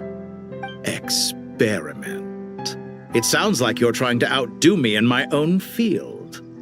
Wisdom is conveying information in terms that people can clearly understand. You know exactly what I mean. Indeed. I can see no further outcomes. Ha! You have a formidable mind, and you are braver than I thought. Setting fire to the very thing your survival depends on. Your previous threat was empty, but this time, It is real. When necessary, wisdom can be as fierce as an inferno. Some of the flames that incinerate you come from within yourself. Perhaps you are right. You see what lies at the bottom of the human heart, and that is your wisdom. Here is where your journey comes to an end. All that is yet unknown belongs to those of us who will carry on living. It seems I have unwittingly been your arch-enemy all along. But now, it's all over. I do not deny your intelligence. But what you refer to as experiments, I would never describe in those terms. They are events that take place in the real world, and they are so much more than mere data. Goodbye. We will never meet again.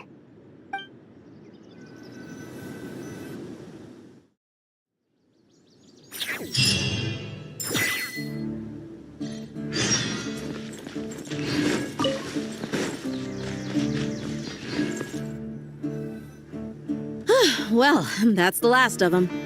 Everyone on the list is already back where they should be. It was a long, hard road, but we finally finished escorting everyone back. I just pray that we'll never need to leave again. I hope we can stay here forever in this peaceful paradise of our own choosing. Paradise. In the annals of the Temple of Silence, that word carries great significance. It represents the hopes and desires of the gods. Their longing for a place to rest. I wouldn't think gods need such a place. People always think they're the only ones who can lose their homes. They forget that gods too need a place to reside. As the Goat King once said, "A god without his people shall cease to exist."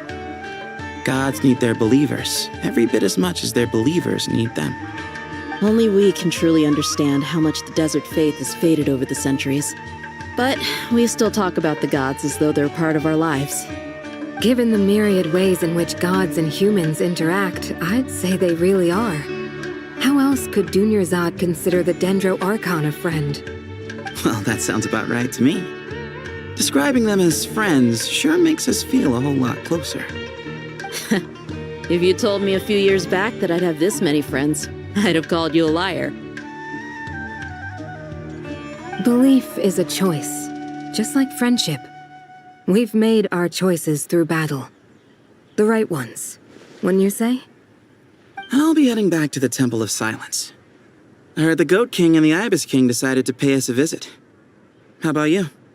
It's back to Aru Village for us. Still plenty of supplies to distribute and people to help. Until next time, old friend. As long as you can find the time, you're always welcome to visit us in Aru Village. Right back at you. Make sure to drop by the Temple of Silence the next time you're free. Or it is that two of the other 7 pillars, Shezapang and Bennu, might also be dropping by.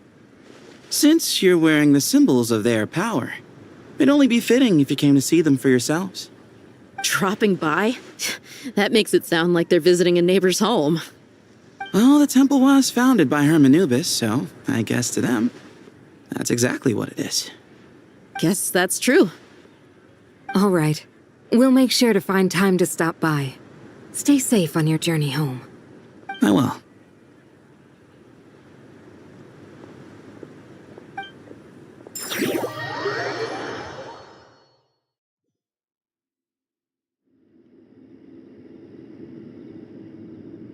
You do have a point. See? Retirement has always been a problem, especially for old-timers like us who've been locked away all these years. You finally step out into the light, and bam! You're face to face with a whole different world. Naturally. What do you think, Layla?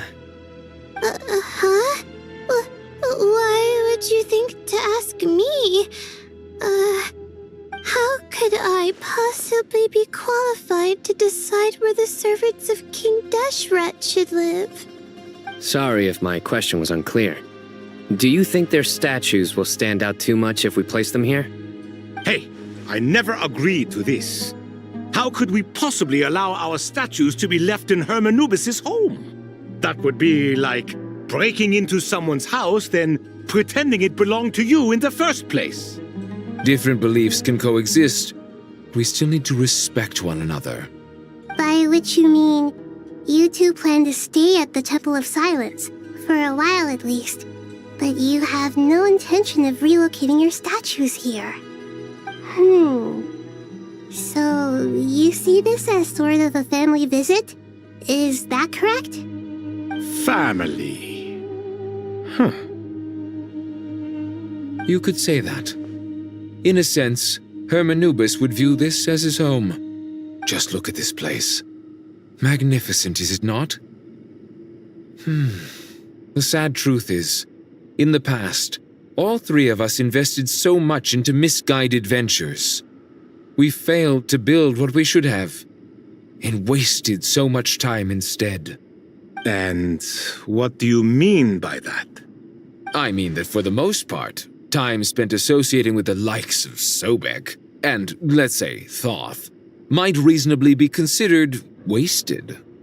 Why does that not surprise me? Go on. Anyway, given how much time we'll all be spending together, I'd say that the bonds we built will end up proving to have been a sound investment. Once Sethos, the current leader of the Temple of Silence, returns, you can discuss the matter of staying here with him. But judging by the expressions of everyone here, I imagine you'll receive a very warm welcome. This sacred ground houses untold knowledge, after all. What better place for the servants of King Deshret to appear in the mortal world? How about we share a meal together first? I imagine it's been many years since you last tasted fresh food. Oh, that sounds wonderful! After so many hundreds of years, I can only surmise that desert cuisine has become a lot more varied.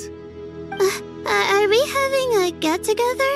If you'd like, I can help prepare some food. After all, Lord Thoth, you helped me so much in the desert, and I still haven't properly thanked you. Oh, my, that would be wonderful. I'm touched that you still remember. How the times have changed. To the people of today, it seems the Ibis King has become a kind and passionate god. And you, Mr. Herreshoff? What kind of god do you wish to be? To be honest, I haven't given it much thought. How about you, Dendro Archon? Do you have any hopes for your future? Me? I'm very happy with my current life. Forgive my bluntness, but you do not seem to derive your authority from majesty and might, like Lord Al-Ahmar. Clearly your approach has its advantages, but also its dangers, don't you think? I do, but projecting a majestic front doesn't really suit me. Besides, my relationship with others isn't simply one of a god and her people. Not putting on airs might earn you more adoration. Exactly. Besides, I really like parties where everyone brings their own food, and we all come together to share. You should join us. I'm sure you'll find it fun. Last time when we got together for a picnic near the Avidia Forest, it was quite the occasion. Seeing as you're already here, how about we hold the next one in the desert? Can we do that? Wouldn't Tainari have to transport a ton of drinking water? Don't worry, I can help out. Layla, would you like to join us next time? Me? Sure. The more the merrier. That way we... Don't take this the wrong way. I just think you should know. When it comes to passing the time, chess is more our thing. In that case, Dendro Archon, what do you say? If I were to compete against you, I can't say with certainty I'd win, but I certainly wouldn't mind giving it a shot.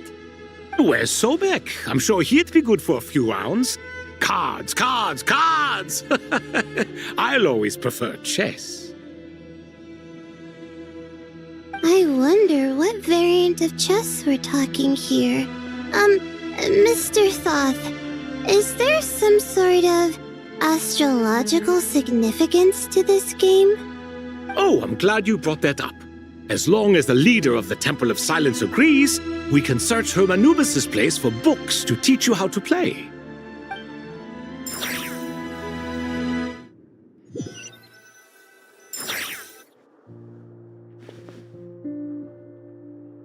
Such devastation visited on Sumeru City. So many houses destroyed or damaged in the fighting. Who could have foreseen this? Look at all of this. It's going to take me forever to tidy up. I suppose living below the academia doesn't always work out to your advantage. I would have thought a little appreciation of my sincerity and effort in helping to clean up this mess might be in order. Helping? Effort? This is your house! Of course you should be putting in the effort! If anything, I'm the one who's helping. So you see yourself as just a helper in this situation. I must admit, I'm rather shocked. If you're trying to say that since I live here too, I have an obligation to tidy up, fine, I suppose I do. Wait a second, stop changing the subject! Nevertheless... In the wake of a great storm, a missing roof is a predictable inconvenience. Can you stop making it seem like I care more about this house than you do? Doesn't it upset you at all to see your home in this state? I won't pretend it's ideal, but that's no reason to be upset. This is the roof over your head, your shelter from the cold. The furniture is scattered, the paintings have fallen off the walls, the windows are shattered. Don't you feel even a little disheartened? The way I see it, these problems are easily solved. Ugh, this is precisely why I hate talking to you about sentimental things. It's like banging my head against a wall. You simply don't understand just how much work goes into making a proper home. It sounds like this is causing you a lot of anguish. You mean the house or the paintings? I mean your sentimentality. Oh, well, yes. But I'd rather not dwell on such things right now. Generally speaking, when anguish becomes the norm, people usually make an attempt to improve their situation. But there are so many people and things in life that are difficult to change. It's not like you can force them. Besides, anguish can be a source of inspiration. And I'm not sure I could break my reliance on it. I'm glad you're able to make yourself think like that. What kind of a response is that? I was stating a profound truth about the very nature of art. Suffering is the cradle of all creation. Even you can't deny that. And I wasn't trying to. I'm just happy for you. Pure and simple. Can't you tell? Happy about what? Happy that you can always find an answer that backs up your views. You... More often than not, life is a process of running into problems and then searching for answers. Yours more than most. Not everyone's so good at justifying things to themselves. It's something that you've been steadily mastering. Huh. What about you, then? What skills have you been mastering lately? Pass me that box. Huh? Okay. You may consider this my progress on the path to mastery. What? Wait a second. Isn't that box mine? Hey, it is! It must have fallen off that shelf. I'll hate them. Those are my paints and inks. Would you like me to put it in your bedroom for you? Huh? I mean, sure, if you don't mind.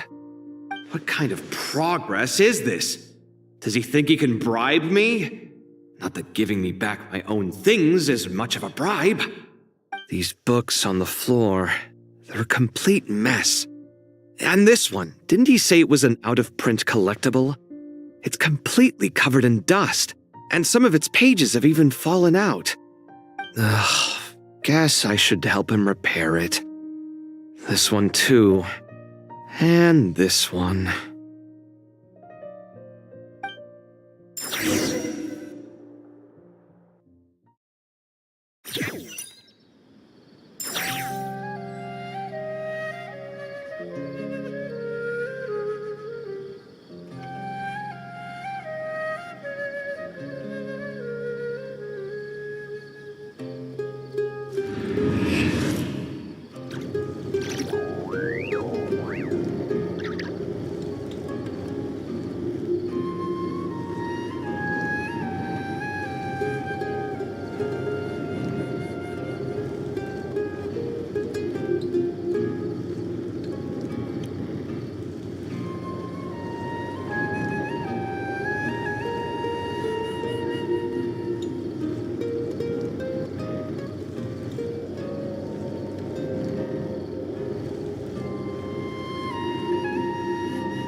People ought not be so frightened of ghosts. They are merely talking shadows, chattering away endlessly about their past affairs.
He who wishes to peer into the abyss needs simply to wander through Nodcry on a misty night.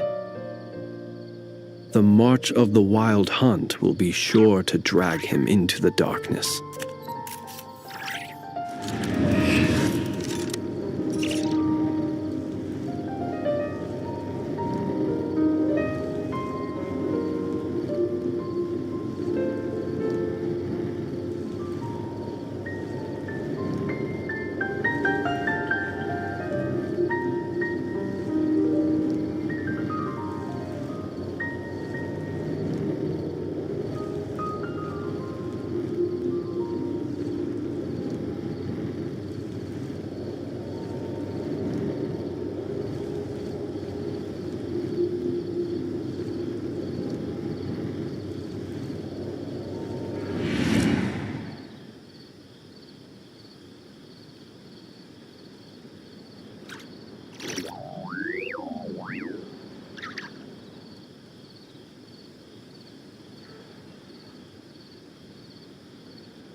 Let us have a modicum of patience for the richness and complexity of humanity.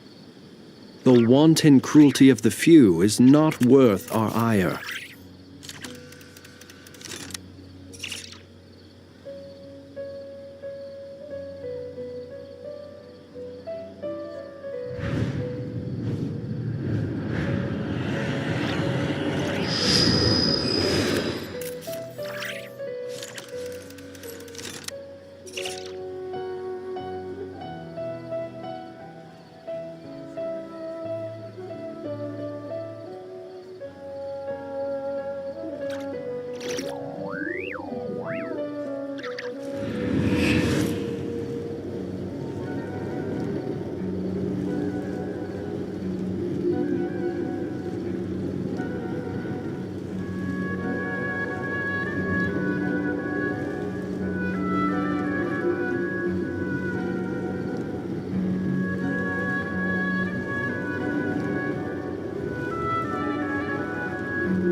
Local sumpter beasts, imported goods, such a bright future ahead.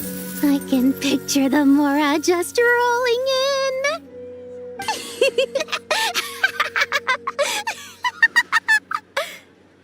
You do realize you sound like a choking cow? It's called being imposing. Can't you feel it? Are you not intimidated? Oh, I'm positively shaking in my sandals. What commands do you have for me, oh mighty Lord Sangamabe? You've got a lot of nerve, Nefer. You went and told Candace and the others everything, didn't you? Seriously, do you have any idea how differently they see me now? Surely that's a good thing. I presume they're more disposed to actually like you now, maybe even view you as a friend. You traded my secret for sympathy! Thanks to you, I've lost every last shred of my mercantile majesty. How am I supposed to make anyone think I'm a big, scary investor now? The dark days of Lord Sangamabe are behind you. Why not take this chance to make a few honest friends? Speaking of friends, since when did the notorious Lady Nefer gain such an admiration for holier-than-thou types? A moon chanter here? An angel there? Who'd have thought it? A coming together of fates, nothing more. No need to throw around accusations of admiration. Forget it. You're right about one thing at least. Making friends is never a bad thing for a merchant. So, I really took a loss this time.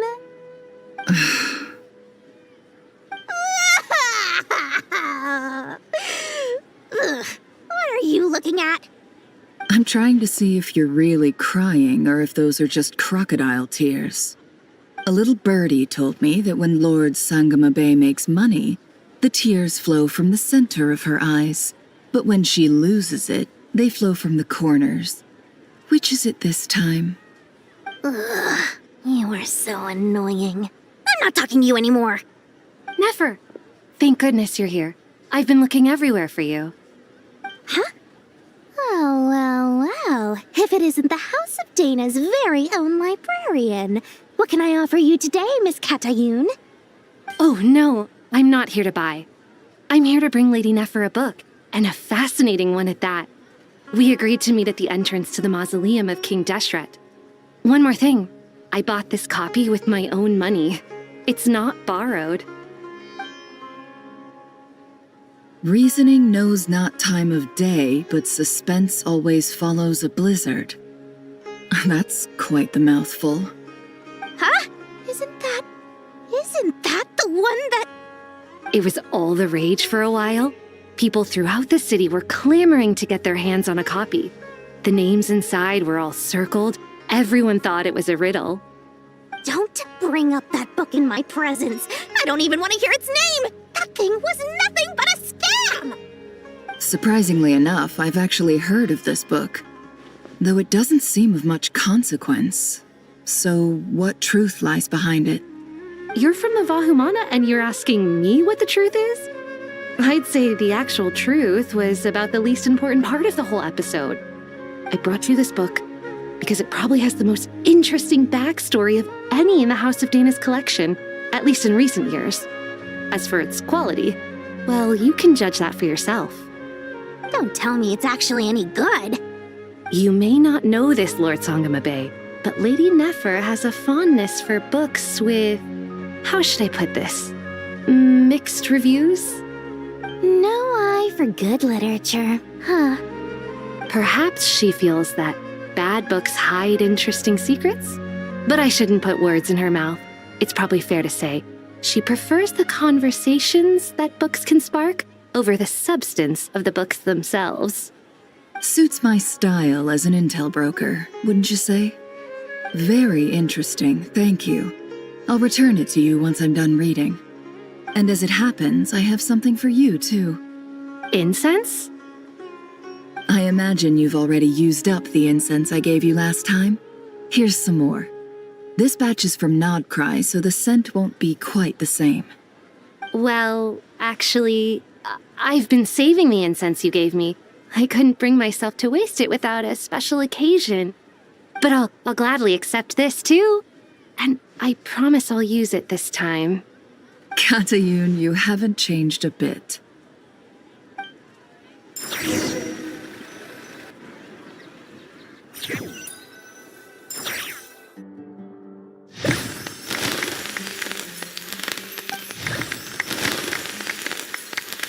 Congratulations, Kale. Well done, Kale. After studying for so long, you've finally become a full-fledged ranger. Sure hasn't been easy for you, huh? This really is fantastic news. All grown up. No longer a trainee, but an official forest ranger. Oh, the next step is to secure tenure in the academia. Thanks, everyone. It's true. I'm an official forest ranger now. Master Tainari, thank you for your guidance and support. I wish Mr. Sino were here so I could thank him too. Sino had a matter to attend to at the Temple of Silence. I don't imagine he'll be back for some time. But don't worry, we can celebrate together once he's finished. I'm afraid the party will have to wait. Kale still has some matters to attend to first. Kale? Is everything all right? No, it's not what you think. There's nothing wrong with my health. I just have a few things I need to deal with. I've made plans with the Traveler and Paimon to visit Mondstadt. Master Tainari and Mr. Sino will be accompanying us too. Well, that's a relief. Let's get together when everyone's back. I'm sure you'll be doing even better by then. Of course. I have a feeling you're right.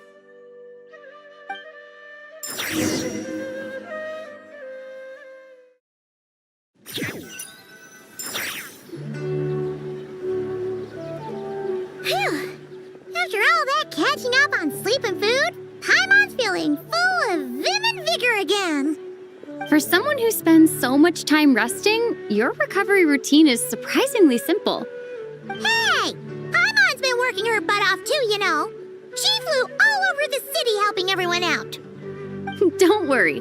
I saw how hard you worked.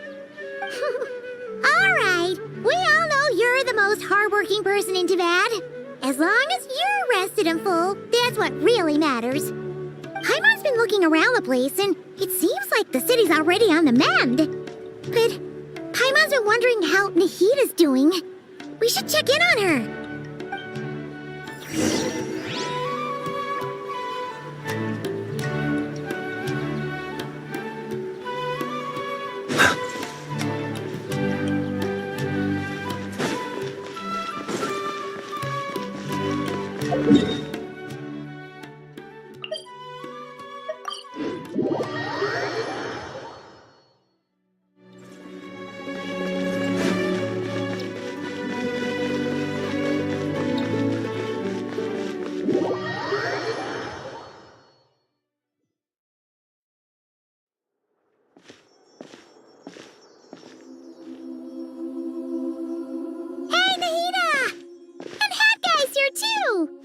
Traveler, Paimon!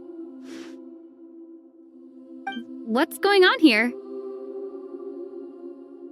Nothing much. Nahita was just expressing concern for my physical and mental well-being.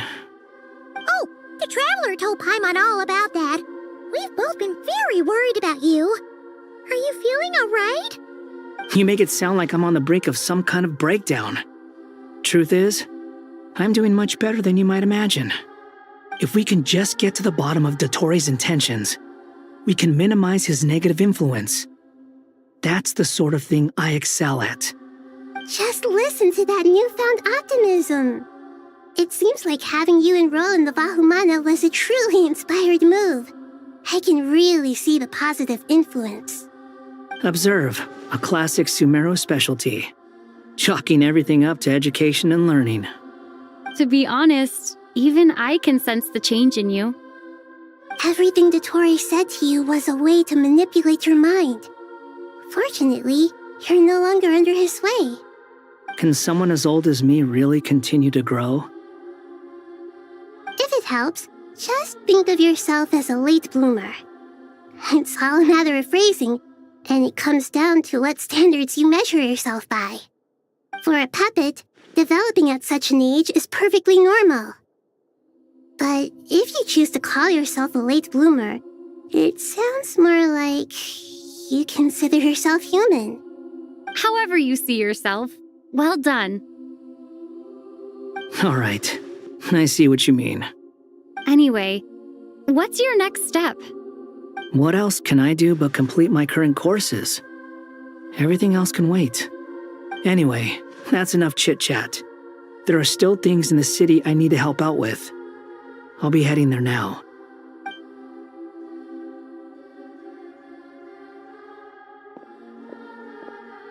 I'm so happy that Hat Guy is doing better than we thought. But what about you, Nahida? How are you holding up? The pyronosis burned down the corrupted Irminsul. The flames blazed for 7 days and 7 nights before they finally subsided. All that was left were the parts underground. Now, Aru shoulders the responsibilities that once belonged to Irminsul. The situation was contained before it got out of hand, so Tevat's most vital information has largely been preserved. Irminsul has a strong influence over you, doesn't it? How will you cope now that it's gone? There is no need to worry. Thanks to Nicole's extraordinary talents, my connection to Irminsul has been severed and transposed onto Aru. Angels can do things like that? They can. Such abilities are precisely what makes them so powerful. The goddess of flowers, Nabu Malikata, once claimed that she too could perform feats beyond the reach of mere mortals. In my eyes, much of what she went on to achieve reached such transcendent levels. Her and Nicole really are both fascinating and magnificent. So, does that mean your situation is stable now? Correct. Just imagine that Aru has become the new Irminsul, and the essence of my existence has been bound to it. The wisdom of Sumeru has ultimately converged into a single, unified entity. Should we ascribe this all to fate, or is it merely fortune? Whatever it is, the important thing is that you're okay, Nahida. Dendro Archon, Lesser Lord Kusanali. Oh, thank goodness you're here. Greetings, Traveler and Paimon. Sir Nevis, do you have something urgent to say? Yes, there's something I need to report. We've received a message from Snezhnaya.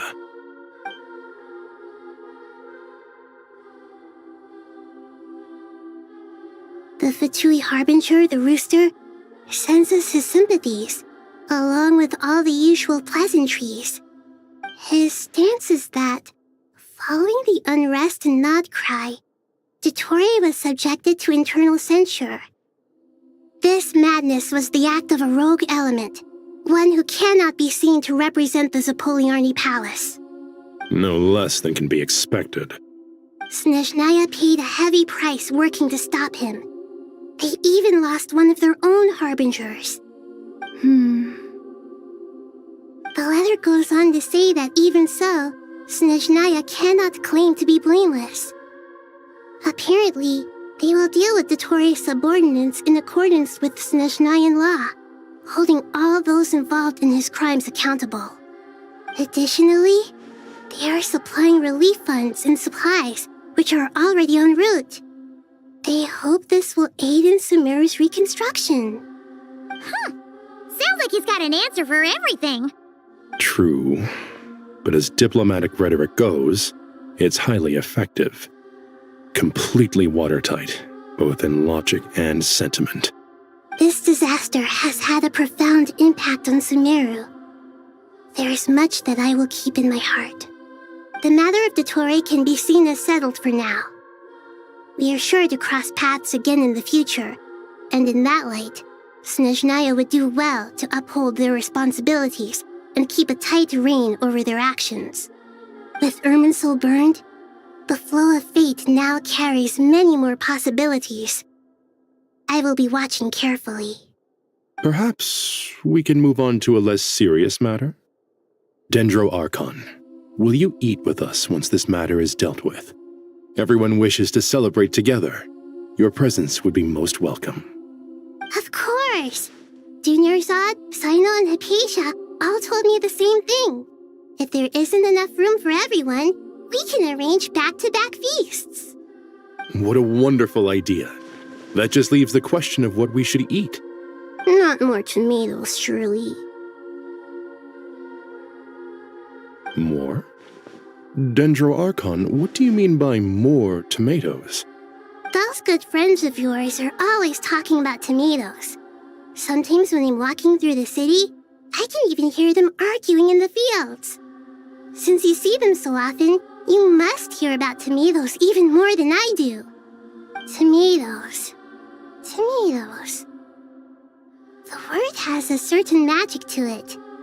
Like the autumn fur of a sumpter beast swirling in the wind, sometimes flying up my nose. Tomatoes. What can we make with tomatoes? Wait, why tomatoes? Take your time, there's no need to rush. The traveler, Paimon, and I still have somewhere we need to visit. You'll have plenty of time to think it over before I return. Does this mean you're going to Natlan? Meeting them there in person. It will require a long journey. I know. But this is necessary. I must go myself. Traveler, Paimon, we'll set off as soon as you're ready. Is that all right? Sure. We'll be ready whenever you are. You'll hear no objections from Paimon.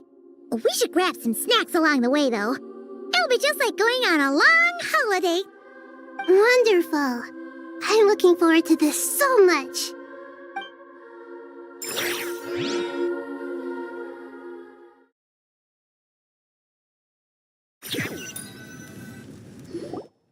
Natlan is such a lively place. It's super cheerful and positive, too. I can see that. There are people outside exercising at all hours. Such a healthy way of life. You came. Welcome, welcome. You must be hungry from your journey. Would you like something to eat? Oh, thanks, but no thanks. We've been eating the whole way here. We had a mushroom platter, Sap's meat stew, butter braised chicken, hot sour pudding. Paimon's positively stuffed. All right, all right. No need for all that detail. I'm starting to get hungry myself. Maybe later then. We can wait till everyone's got an appetite. Then I'll head out for a meal together. Sounds like a plan. Let's find somewhere to sit down.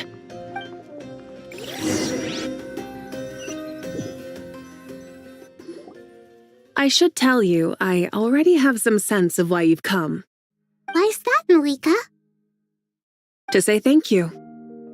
Your senses are spot on.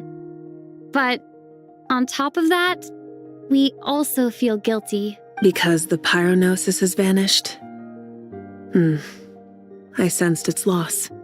Despite scouring through the remnants of Irminsul, we couldn't find any sign of the pyronosis. Not even any trace of it burning to ash. That's certainly unusual. Still, the potential fallout from Irminsul's loss is significant, to say the least.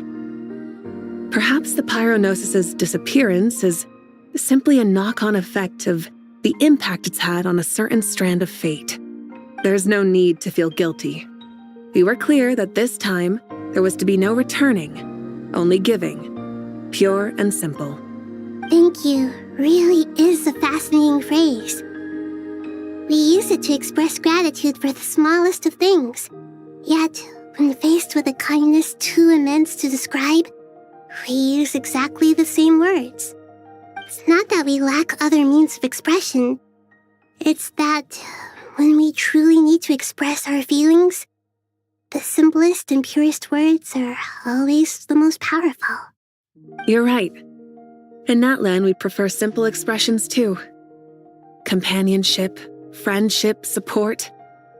They might not sound fancy, but the sentiment behind them is sincere. That's wonderful to hear. Sincere feelings are often a vehicle for the deepest wisdom of all. Irminsul's destruction doesn't seem to have done you much harm. I'm glad to see you're doing well. There's still a lot of work to do, but before we begin, we felt it was important to come here and speak with you.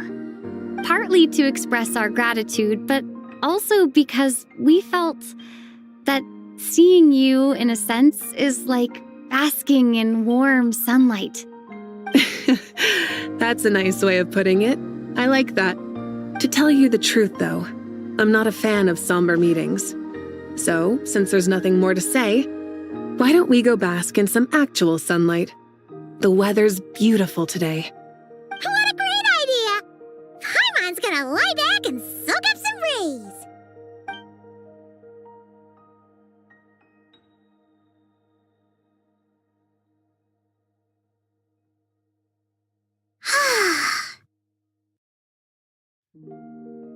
In that case, I think I'll lie down for a bit too before we head to our next stop. And where might that be? Mondstadt.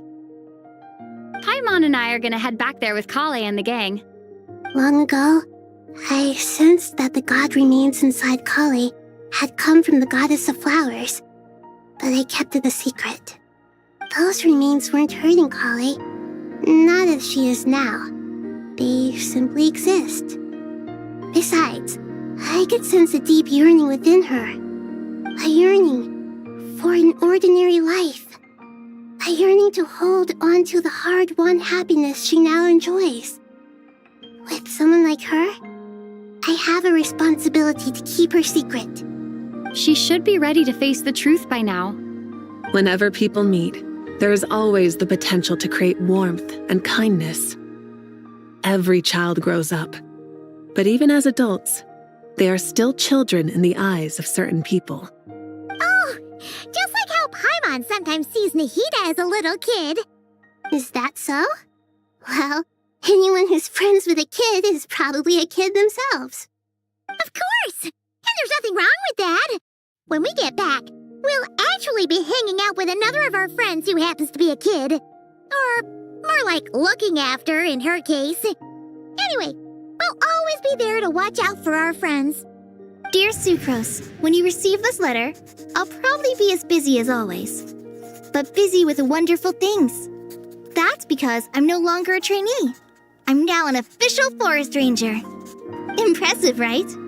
Sino said that official rangers sound much tougher than trainees. Though he did say it was already pretty tough to start out with.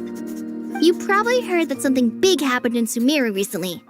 Don't worry, it's all been taken care of. We're heading to Mondstadt soon, so if you're free, maybe we could meet up?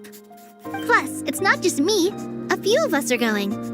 Hey, do you still remember that time we all got together? You know, when we all went to the Windbloom Festival? It'll be just like that.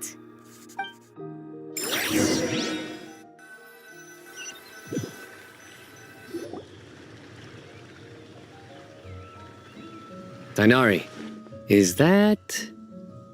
Don't you say it! Is that the great Vayu-Vyastra? Behold, the great Vayu-Vyastra, General Mahamatra. How times have changed. I wasn't expecting you to beat me to the punchline. You've changed. You've really upped the aggression in your battle against Sino's jokes. Kale, how did you know what I was going to say? For the love of... Hey! Traveler! Paimon! You're right on time! I hope we haven't kept you waiting. Kalei! Sucrose! It's been so long! How have you been? I've been well. Everything's going great. What about you? Are you still busy? Not at the moment. Oh, right! That juicer you gave us works amazing! Farzan loves it. Seriously? That's wonderful. I don't suppose you drew up a detailed test report. Oh, what fruits did you use? How was the texture of the final product? Sucrose, you might want to try asking your questions one at a time. Albedo! Paimon didn't see you there! It's been a while since all of us were together like this. How about we follow the same plan as last time? Good idea, my friend. You never disappoint. So, what are your identities this time? Don't remind him. First things first. Allow me to introduce our very own official Forest Ranger Kale. The rest of us are simply her humble travel companions. This sounds like one of those mushy stories that gets people hooked on some corny, heartwarming premise. Oh, is our story not heartwarming? If I recall correctly, there was even a scene like this in King of Invocations. Besides being heartwarming, our story's also about tough, impressive-sounding job titles. At least that's what I think.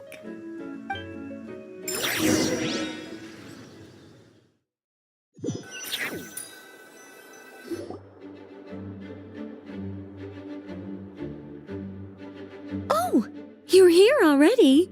I'm still giving Dodeko a little trim. I won't be a moment.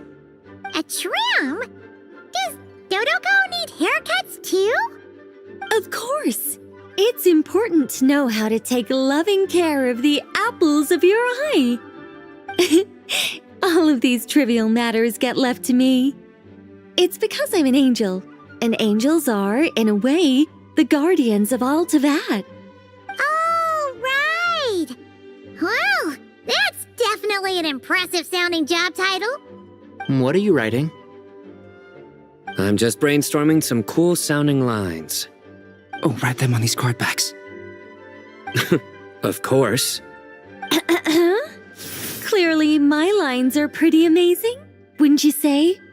Miss Nicole. Kale? You seem a little nervous. I was just wondering, who was the person you mentioned who needed their wish fulfilled? Wish? What do you mean? Miss Nicole asked if we could meet up in Mondstadt once everything was over. She said a friend of hers had a wish that needed my help to come true. Well, you never mentioned that before. All we knew was that you'd arranged to meet in Mondstadt. But we thought it had something to do with the god remains. To be fair, everything I told you was true. Anyway, my friend is waiting. Come on, let's pay her a visit.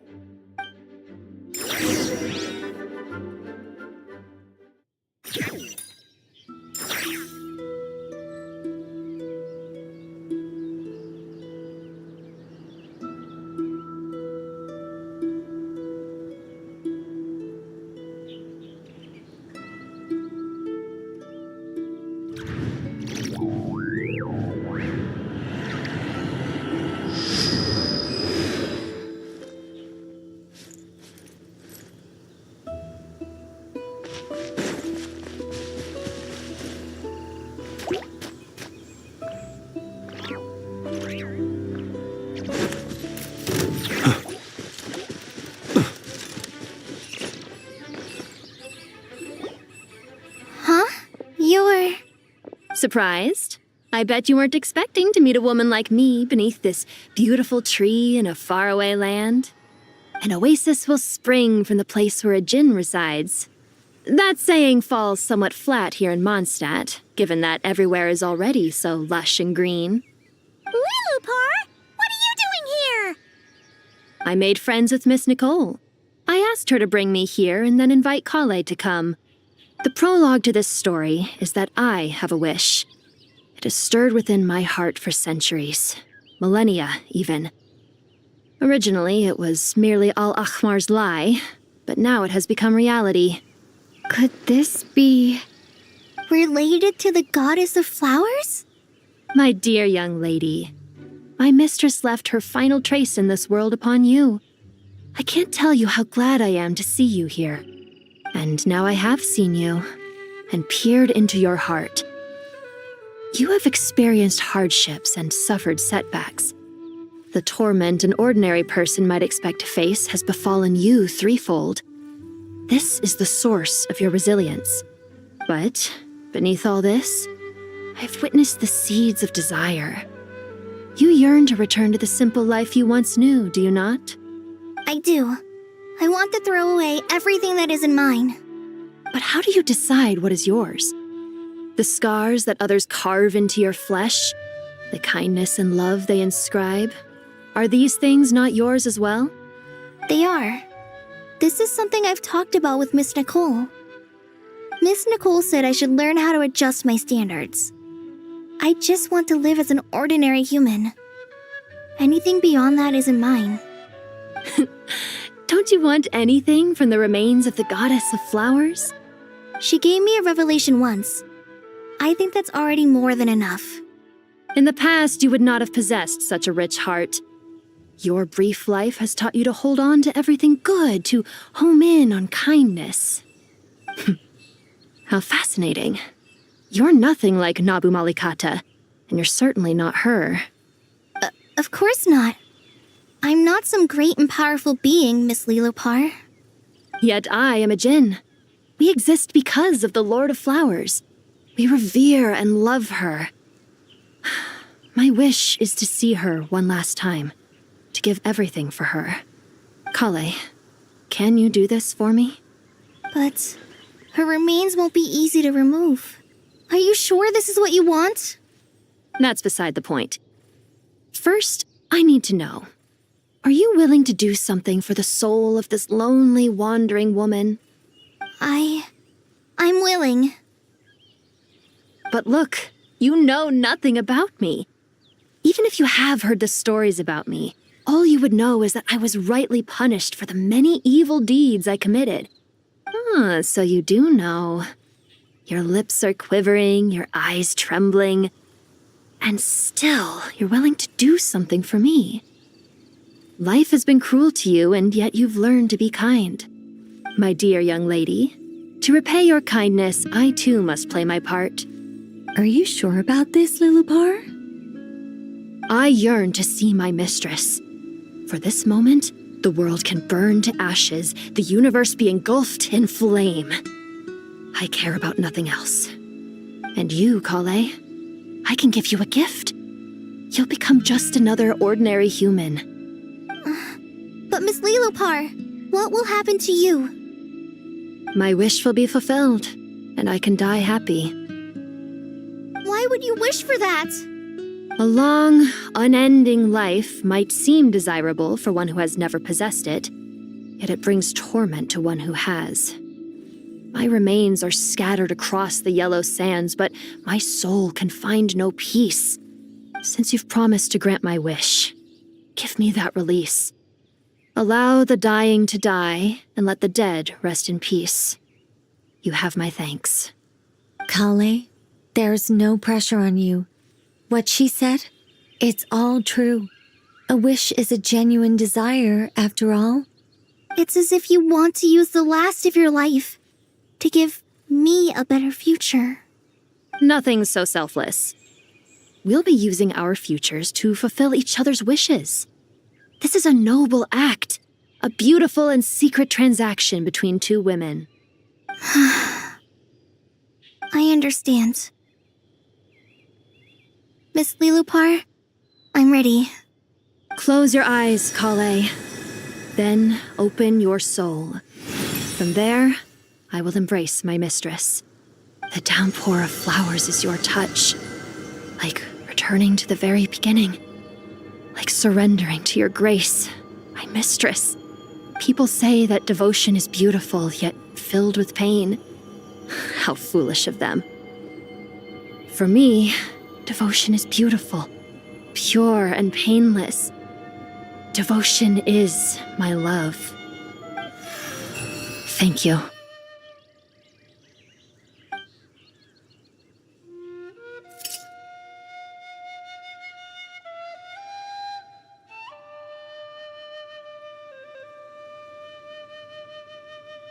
Lilopar! She disappeared? She left, carrying the blessing of flowers. Kale, are you alright? I'm fine. Now that the remains are gone, I don't actually feel any different at all. Those remains weren't hurting Kale. Not as she is now. They simply exist. Besides, I could sense a deep yearning within her. Kale must have already received what she was yearning for. I'm doing fine. I feel relaxed. There's really no need to worry. Then my wish has come true, too. To become ordinary?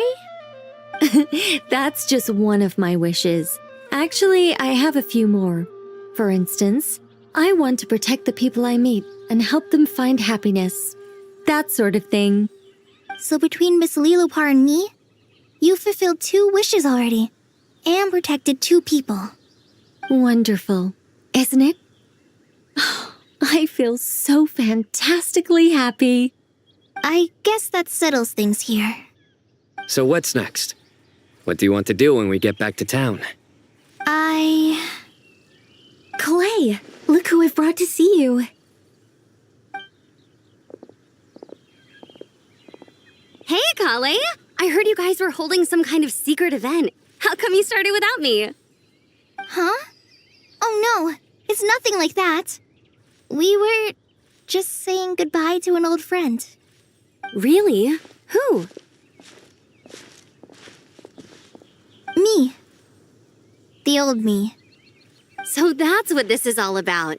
Did you come all the way to Mondstadt for that? Because we knew the old you so we could witness the change? Exactly. The old me is gone. I puffed her into the air, and she became a fluffy pink cloud, floating into the sky, before disappearing forever. Do you think, maybe up in the sky, she has friends waiting for her with test tubes, flasks, and bows? Oh, when you put it like that, it doesn't sound so bad after all. What do you think, Miss Nicole? I think maybe that's right. At least, if it were up to me, I'd consider that a happy ending. Dear Sucrose, even though my childhood ended long ago, these past few days have really felt like growing up again. I've become stronger, and I feel like I can finally accomplish things by myself. Surely someone as mysterious as you will find a friend like this fascinating. Always growing, always thriving like a plant. I came to say goodbye to my old self. I know that after this, she'll be gone.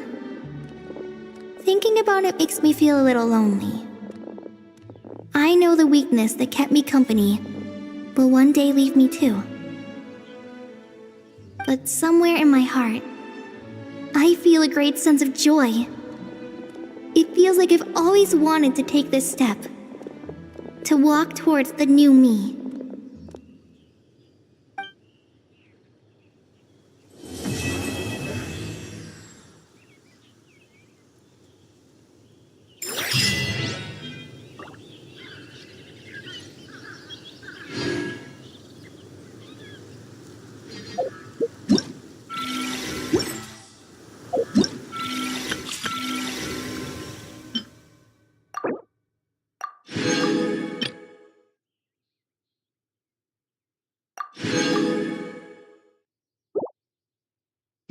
People ought not be so frightened of ghosts. They are merely talking shadows, chattering away endlessly about their past affairs.